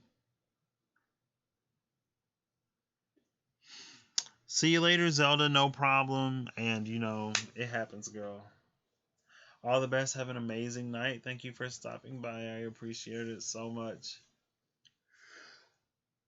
Ooh, and I'm getting a little tired. It's about time for me to go to bed myself. Is this Ariel again? Oh my gosh. Now we get the 2 of Ariel. It is important to have balance. Working multiple jobs or projects at once. Making work fun. See, now this thing is telling you to work multiple jobs or projects at once. I don't know about that, but as long as it's fun, right? I think the main thing is to not, because one thing about turning a passion into a profession is that if it is your sole source of income, then that passion gets a little bit strained. And got you, Zelda. You in my prayers. All the best. Sending you all the best.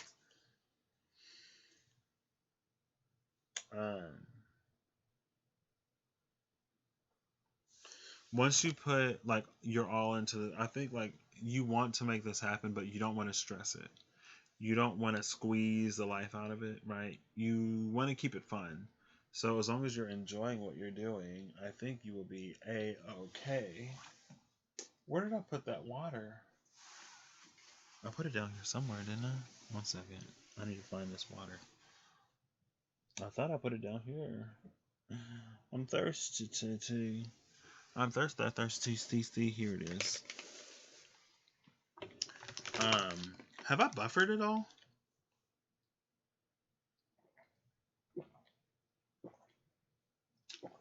That's my hydration dance. Excuse me. Y'all see my shadow? Hold on, wait. I'm trying to see. There's my shadow.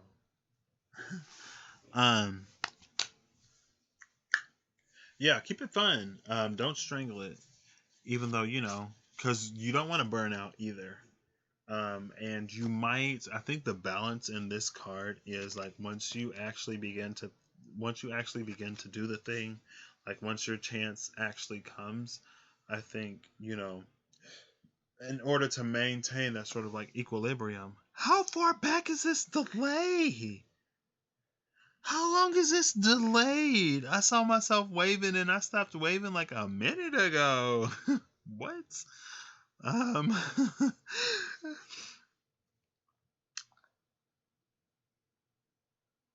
What am I doing? Yeah, I think it's like once you do finally get this break, it might be a little more difficult than you originally thought. And it's not for you to give up because I think you are supposed to still put your all into it, but it's to maintain a balance and to keep it fun. because once it becomes all work and no play or passion, then it drains the life out of it a little bit. Hydration for divination. So we got the fourth house, which is the dining room. Oh snap! The dining room and the kitchen, because that's where that good Cancer cooking go down. See, I told y'all. It is the home. It is character, vehicles, forgiveness, enjoyments. It is end of life. What? End of life, real estate, relatives, and happiness. This is where Mercury is transiting in the house of all of this. Enjoyments. Make sure, just try to keep enjoying what you're doing as best you can. I would have to put all these cards away. Excuse me. Now to the third house. I'm getting a little tired, but see, I'm glad I did the 12th house first. As a Pisces with the sun in my 11th house, I couldn't do Pisces like that. So I had to do Pisces first. I can be tired for the first house. Shoot. First house get all the love. I still care about Aries, but shoot. Anyway, so if the current Mercury in retrograde is transiting your third house, then you may be a Capricorn rising. And if you're a Capricorn rising, then this may be for you. The Capricorn. So, well, you had those up. Maybe I'm not super delayed. It's 2/16/17. And we're starting with, boom. We have the flowers and the stars. Oh, I love this. I think the stars are like making love to you right now. Or the stars want to make love to you right now. Or the stars, like, it's a gift. There are as many petals on the flowers as there are stars in the sky. I think there's this alignment between sort of like what you've been dreaming of, wishing of, and hoping for, and now it's like it's being offered to you. If you've been thinking about love, you could be getting an offer coming in potentially, but you might want to wait until after the retrograde is over to fully dive into it, because I don't know, retrograde season is interesting, but always take it as it resonates. But these are hopes. These are hopes being presented to you.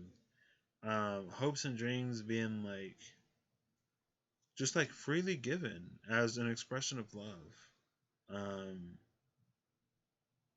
Maybe there's something that someone who you care for, you could be receiving something from someone who knows how badly you want to do something, or how badly you want something. I just said that. But it's like, I don't know, I think someone who you care for, who cares about you, may be trying to give you something or bring something into your reality, your experience on this third dimensional plane in this material world that you've been talking about for a minute. And you might be like, oh my gosh, babe, like, you remembered. Like, I can't believe you, like, remembered after all this time. Like, I've been wanting this for years. And, like, yeah, I know, you've been wanting it for years, and you do so much for us, and you never give anything for yourself. Potentially, this is one storyline. So I don't know if the rest will be different, and my voice is just really high right now because my voice cracked and my face. So yeah, maybe potentially someone who loves you very much is gonna be giving you something, or they'd be like, "Oh my gosh, babe, you know." I know things have, like, I know we've kind of been in a rut lately, and it's because you seem like you don't really care about me or anyone. All you care about is, like, money, because you're a Capricorn rising. And so I'm giving you a gift that honestly I should have given you a long time ago. I'm serving you papers because this relationship is over. And you're like, what? They might wrap it up like it's a present, but it's Ten of Swords. Like what? That was so pretty. I don't know why this Ten of Swords finally came out. Ooh. I don't know why I said finally came out. I don't know why this Ten of Swords just came out. But maybe it's finally coming out. Maybe you've been hoping and wishing for something to stay intact. And this other person just kind of like sort of isn't receiving it. And it might not be going the way you plan. Miyoshi.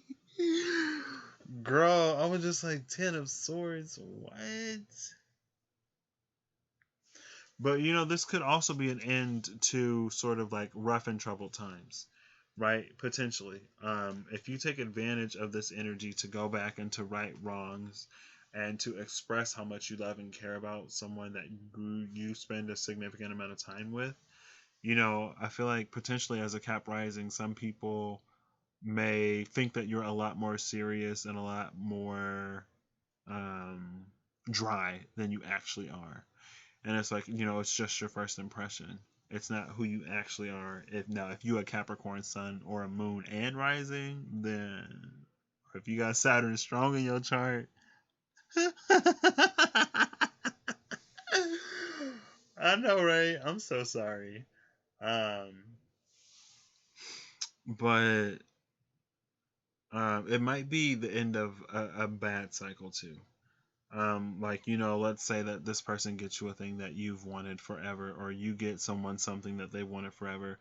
If you're in a Capricorn, and if you're a Capricorn rising, if this is transiting your third house, and if there's a situation that you really want to improve that's been kind of sort of dead-ish for a while, maybe prove to that person that you care about them and that you've been listening to them, and get them something that they've been wanting for a long time. Now, I don't usually say get people stuff, but you're a Capricorn rising, right? Use it. And then maybe you can put an end to this cycle where they think that you don't care about them, right? Or this might be, it could also be vice versa. Maybe they're going to be giving you something, and you thought that they weren't listening and you thought they didn't care, but then they come through with this gift, and you being a Capricorn rising, you might crack a little bit and show a little bit of emotion, or a lot of bit of emotion.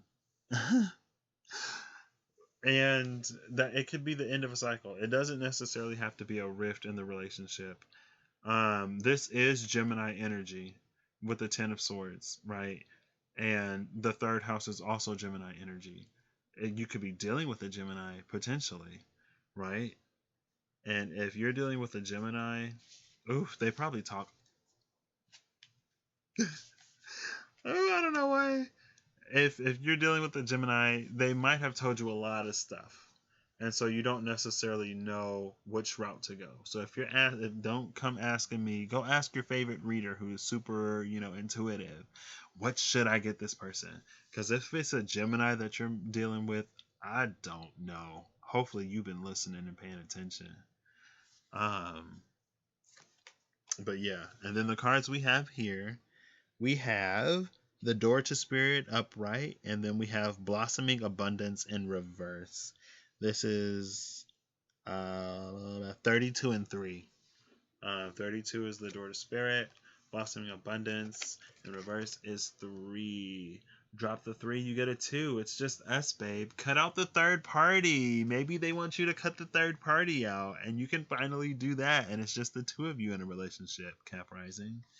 Potentially. Let me stop. But I think, with this Door to Spirit card and Blossoming Abundance, I think if you've been stagnant in a relationship, or if you've been stagnant, because like the third house could be like your local environment, it could also be like siblings in some ways, and like your community, right? And it's like if you want to make an impact in the community, then maybe like go within a little bit and see what really like, because Blossoming Abundance is in reverse. So if you can give your time, energy, effort, or expertise to something as a Cap rising, then I think there are certain abilities and gifts that you do have. And I think some of your skills are very, very valuable. And you might be being led to sort of give to your community more, to give to the people who you care about more. Um, because it's like, I feel like you could be doing very well materially, but emotionally, it's like some of that, it's just like be a little bit more present, make your presence a little bit more known, dedicate yourself a little bit more. Because it's like you can have all the money in the world, but if you're alone because you never have the time to spend with family, or you never let those people who you care about know how much you care about them, then like they don't understand necessarily why you work so hard. And like, I work this hard to put a roof over your head. Like, okay, yeah, but like, can I make love to the roof? Is the roof gonna like love me and hold me and tuck me in at night and cuddle me when I want to be cuddled and show me affection? Like, is the roof doing any of that? Uh, right. So I think it's just time to, if it's been on your mind for a long time, because you know that there's a certain area that you're busy doing this and you're busy doing that and you just don't have the time to really tend to it, just go ahead and show it a little bit of love. This could also, like I said, it could also be vice versa. So maybe somebody is coming to show you a little love. If this is a vice versa type energy, like make your request known. Just be like, hey, I know you do this and I know you do that and I know it's for all of us, but we would love to also get a little bit of your time and not just your money. Um, you know? So, hey, she is who she is. And as I surrender to a power greater than me. Amen. Listen to that. I surrender to a power greater than me. So if spirit is telling you to spend time with them childrens, you go and spend time with them childrens. Do what you feel led and called to do right now. Don't do what you think you should do, because you don't want to lose the very thing that you're working for.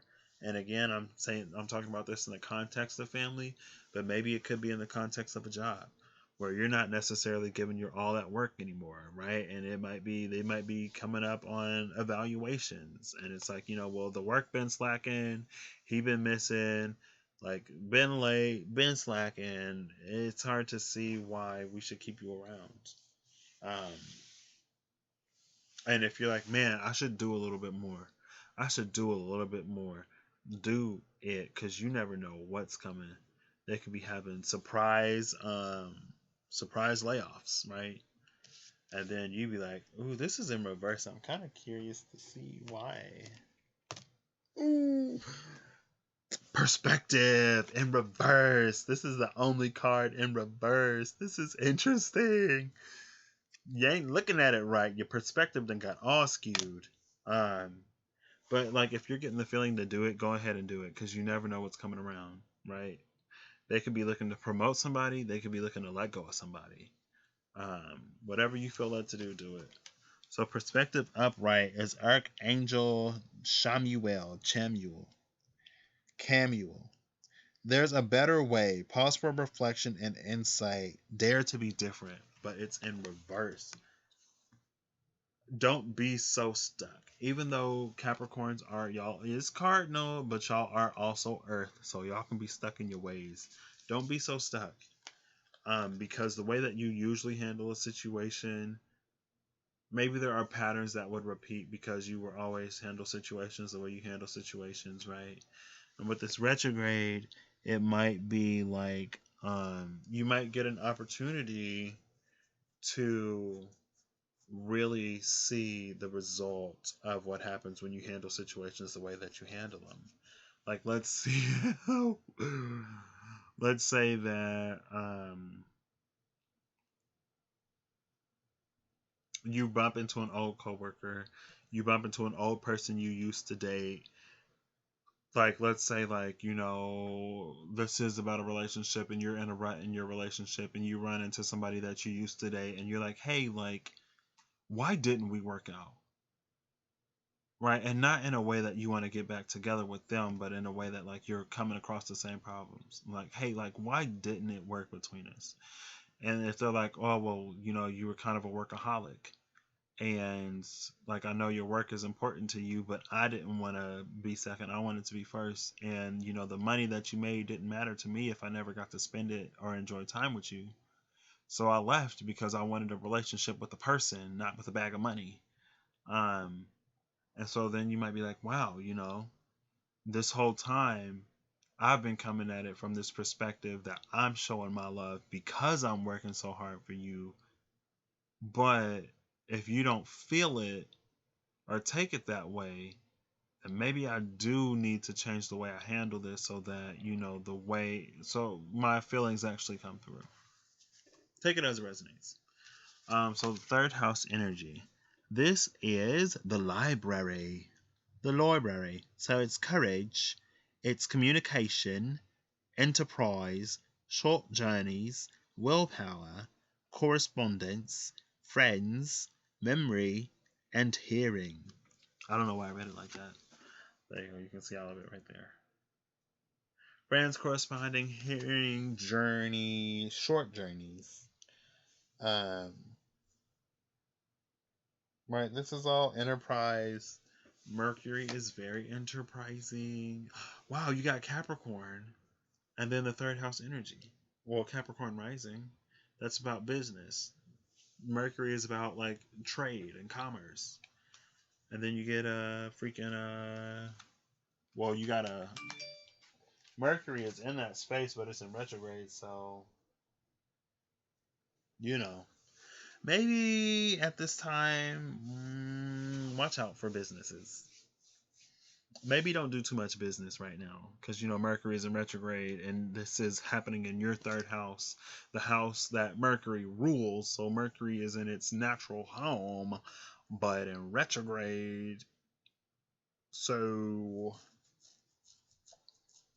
and Mercury don't like being in Pisces anyway. Um, so maybe chill on that a little bit, potentially.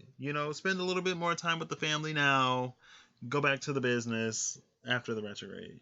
Maybe take a vacation. Take a vacation. Man, if somebody gave me a vacation, I just want a vacation. So we're gonna say 232. We're starting the second house. Second house at 232. And if you are an Aquarius rising, then the current Mercury retrograde might be transiting your second house. Also, if you're an Aquarius rising, then Mercury will be potentially conjuncting your rising at some point. I mean, if you were late Aquarius rising, I guess. So let's get started. So the energies we start with is the ring and the mountain. Lord of the Rings. The ring and the mountain. Oh my gosh, where's Sauron? Let me stop. You might be you might be finding out why you have a fear of commitments. Maybe you have a fear of commitments now because somebody did you dirty in the past and they could be coming back to apologize potentially. 1 second, I'm so sorry.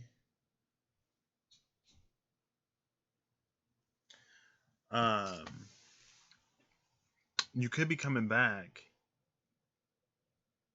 You could be coming back. I read that and it got me messed up.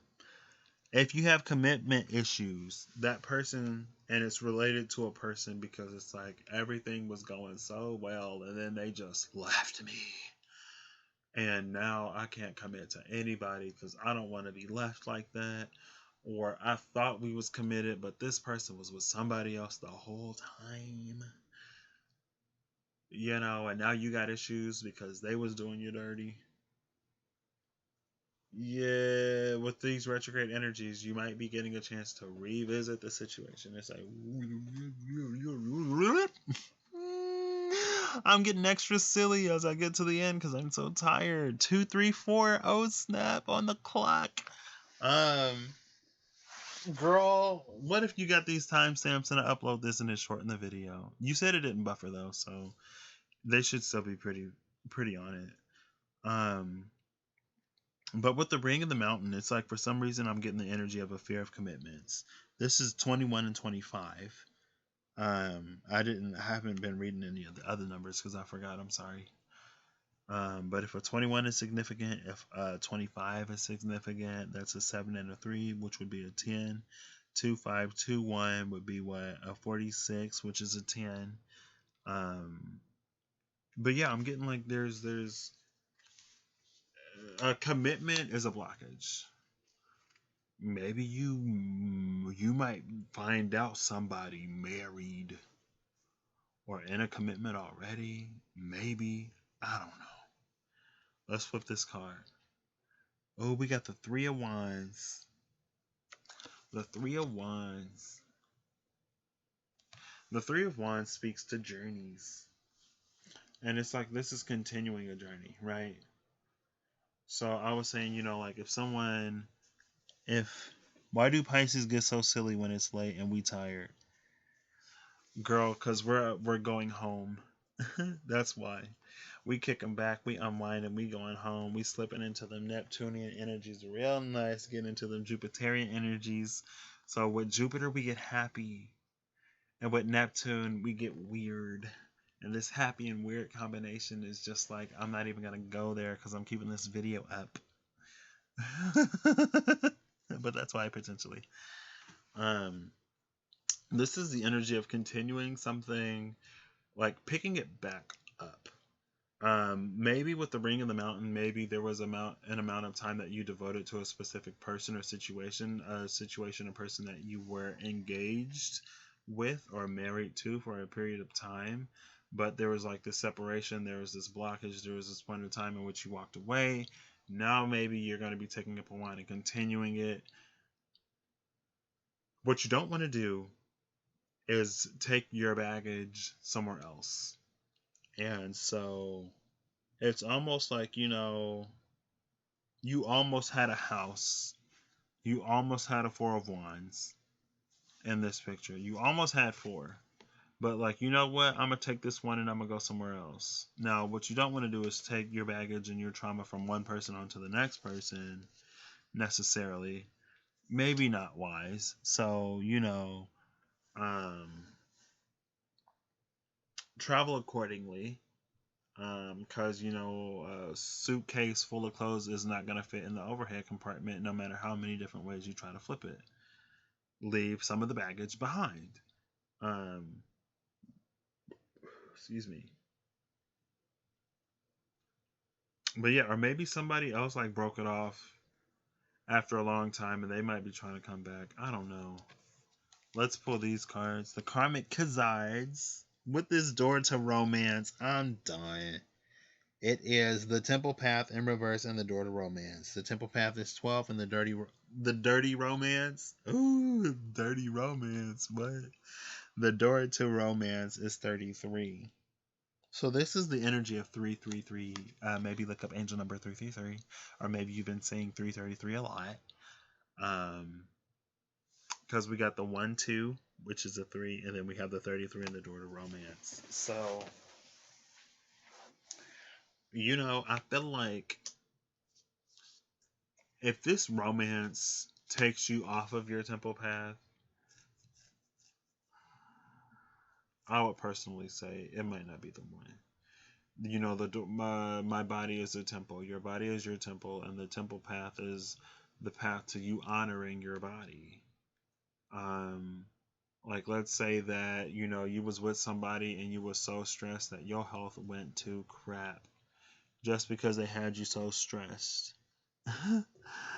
And it's like, after you cut this person out, then like you'll find it like those memes like I cut this person out and my skin cleared up, my student loans, I paid them off, debts cleared, skin cleared up, losing weight, the whole 9 yards.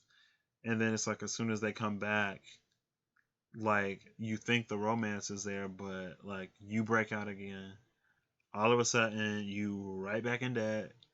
and things is just falling apart. If this person is a chaotic influence in your life, it might be time to seek a different romance.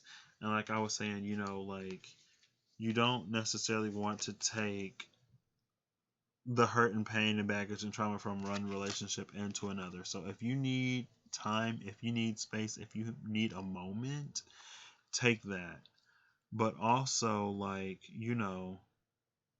with this temple path being in reverse, I think if you do attract or manifest someone who is really good for you and they can kind of like show you where these sort of like karmic ties haven't been cut yet, and it's like you meet a person who you finally want to commit to, even though like you kind of sort of have a fear of commitments, maybe, or maybe commitment for you is really heavy.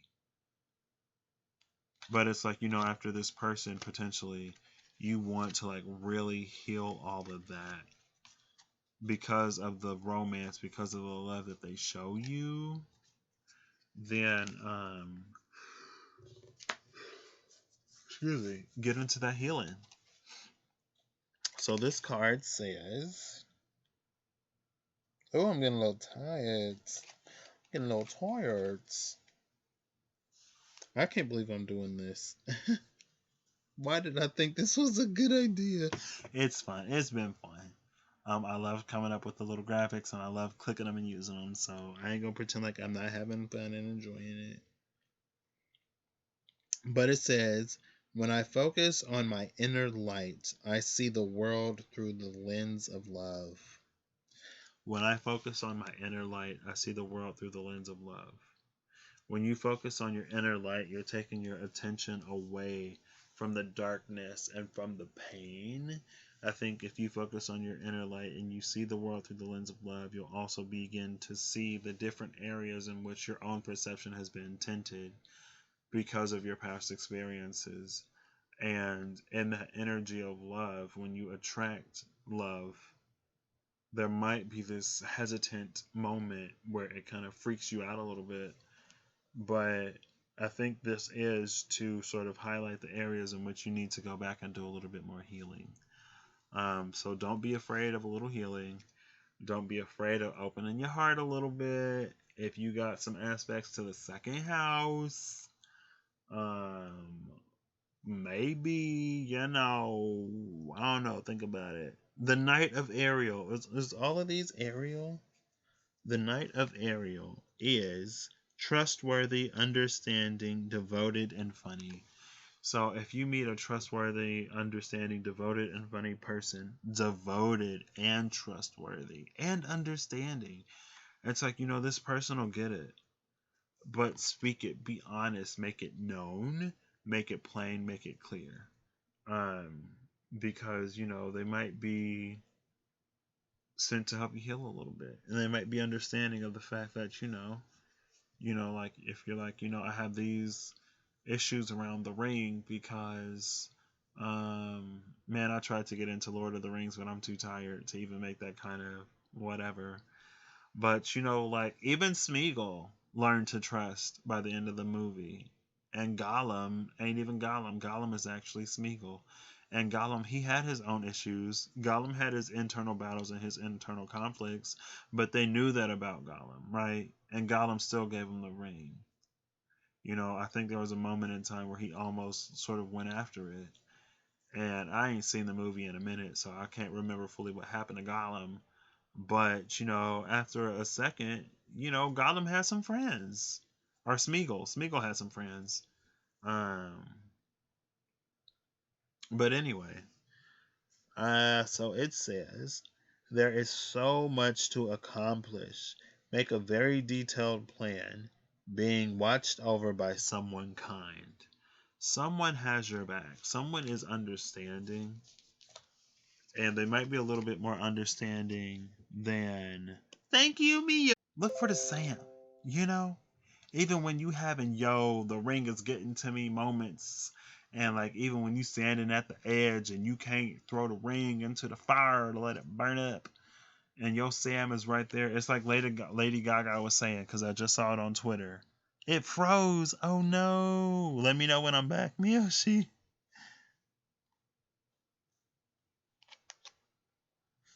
Okay. All right. Man, I don't know what I was talking about. I was going off on a rant about how Frodo or how Sam was the MVP of that movie. And I saw this something on Twitter earlier when Lady Gaga was like, you can be in a room of 100 people and 99 people don't believe in you, but one person does. That one person can change your whole life.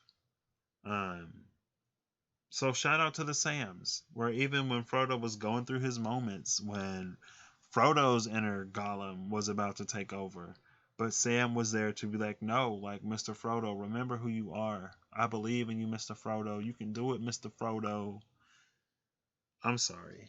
Um, but that's the energy here, right? So you might be going through your Gollum Smeagol moment where you all Smeagol and nice until you get triggered by somebody being nice and then you turn into Gollum. And then the person is like, okay, from your reaction, I can understand that this is a sensitive spot for you. And I am going to be here if you want me to be. If you need some time, I can also give you time or space. Whatever you need, I love you. And I want you to be healed and whole and happy so we can be happy together. Because I can love you at your golems, but I prefer you at your Smeagol's. But I will sit with you through your golems. Because the Smeagol times are worth it.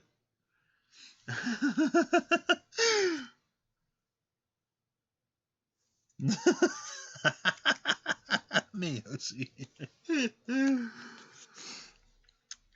So the second house is the treasury. The second house is food, amen. Food, salary, generosity, music, family, profit, truthfulness, and eloquence. So Mercury will be transiting that area.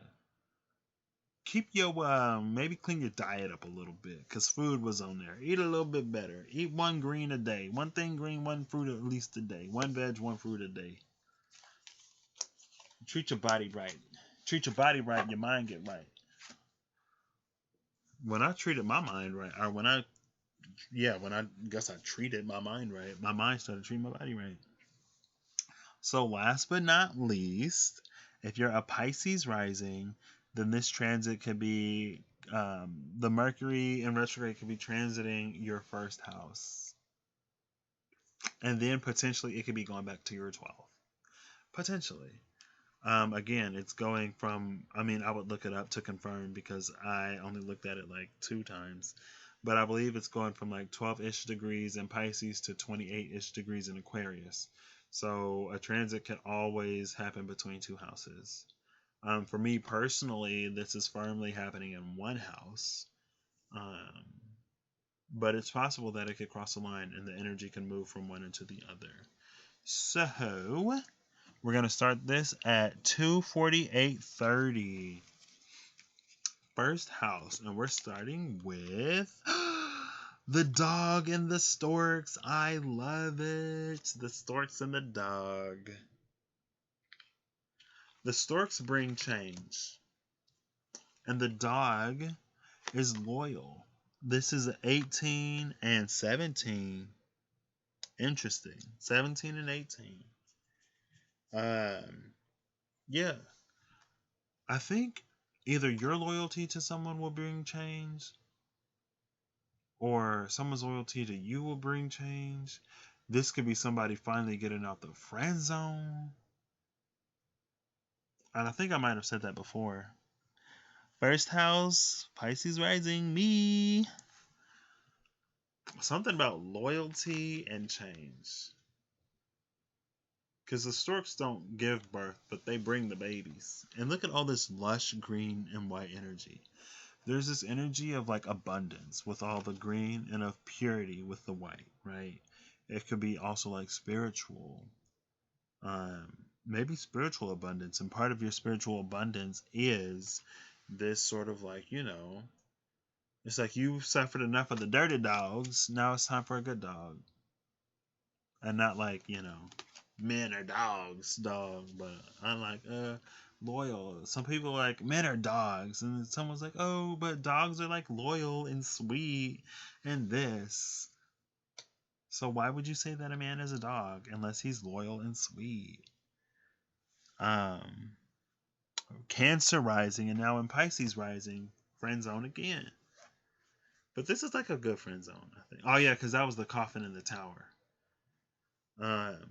This could be like a mutual friend. Like you two were both friends. You two were both sort of like on each other's wavelengths and there for each other. And maybe all of a sudden things just kind of sort of develop. If this is the lovers, okay, it ain't the lovers, but it's the Knight of Cups. Oh, somebody might be trying to make a move. Who trying to move in retrograde season? For why? You might be getting a good offer coming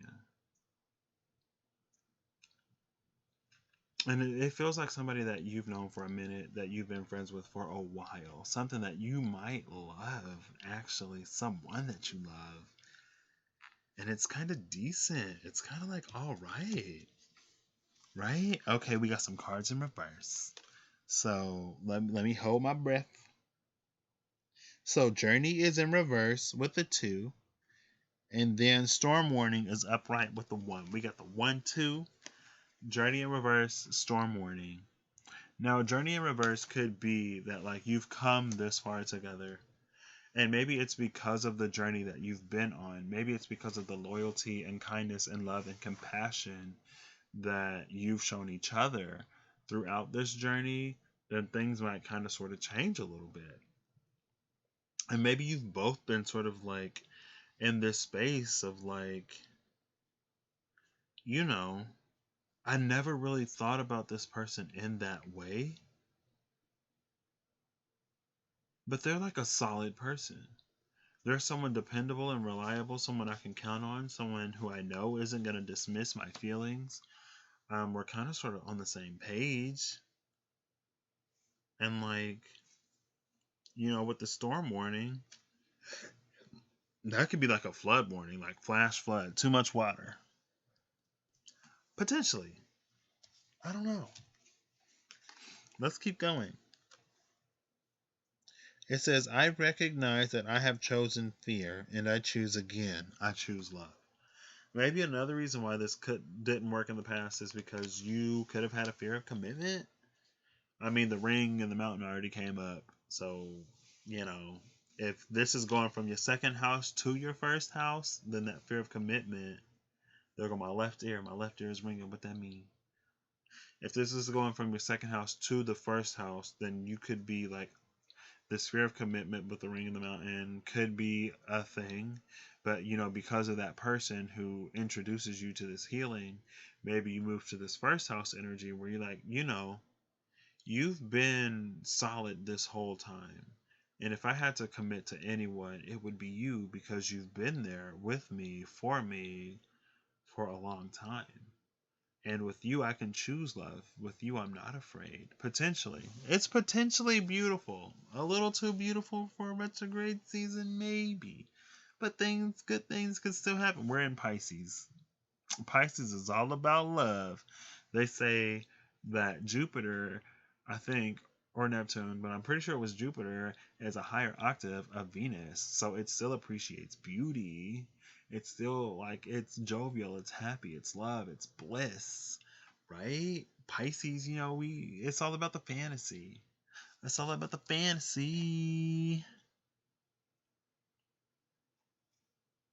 Potentially. I love how you say potentially. I don't know. I hear there's this one person I watch. He says, like left side, light side, right side, night side. So it kind of goes either way. I've heard it. I honestly don't know. Is this another Ariel? Ariel is putting in work. Ariel is like, okay, this is my season. Ariel's like, you know what? We split retrograde duties between the archangels, and it's just my turn to step up because when things go retrograde, everything goes haywire. The prayers start coming in, And one of us has to go down and try to like straighten and smooth things out as best as we can while folks are going through it. So Ariel is stepping up this time. Thank you, Ariel. So we have the King of Ariel right here, where we just had the Knight of Ariel. So if this is going from your second house to your first house, this is graduating from the Knight of Ariel to the King of Ariel. And we go from commitment issues or to from a fear of commitment to like now maybe accepting it. Man, if this is moving from somebody's second house to your first house, like I want to know when this retrograde is over. So like I don't know if this is a 2-1 for you. Like comment and let me know. This will be the only time I ask y'all to comment because I'm so interested. I'm so curious. But the King of Ariel, it's successful, stable, accomplished, and powerful. Your plans are working out very well. Professional and financial success, using resources wisely. King of Ariel, using resources wisely. I think that'll be very important. Resources can be people as well, right? It's like a network. Social equity, right? The power that you have through your social network. And the people you know. It's very real. It's a thing. Listen, I'm at almost 3 hours, so let's hurry up and close this out.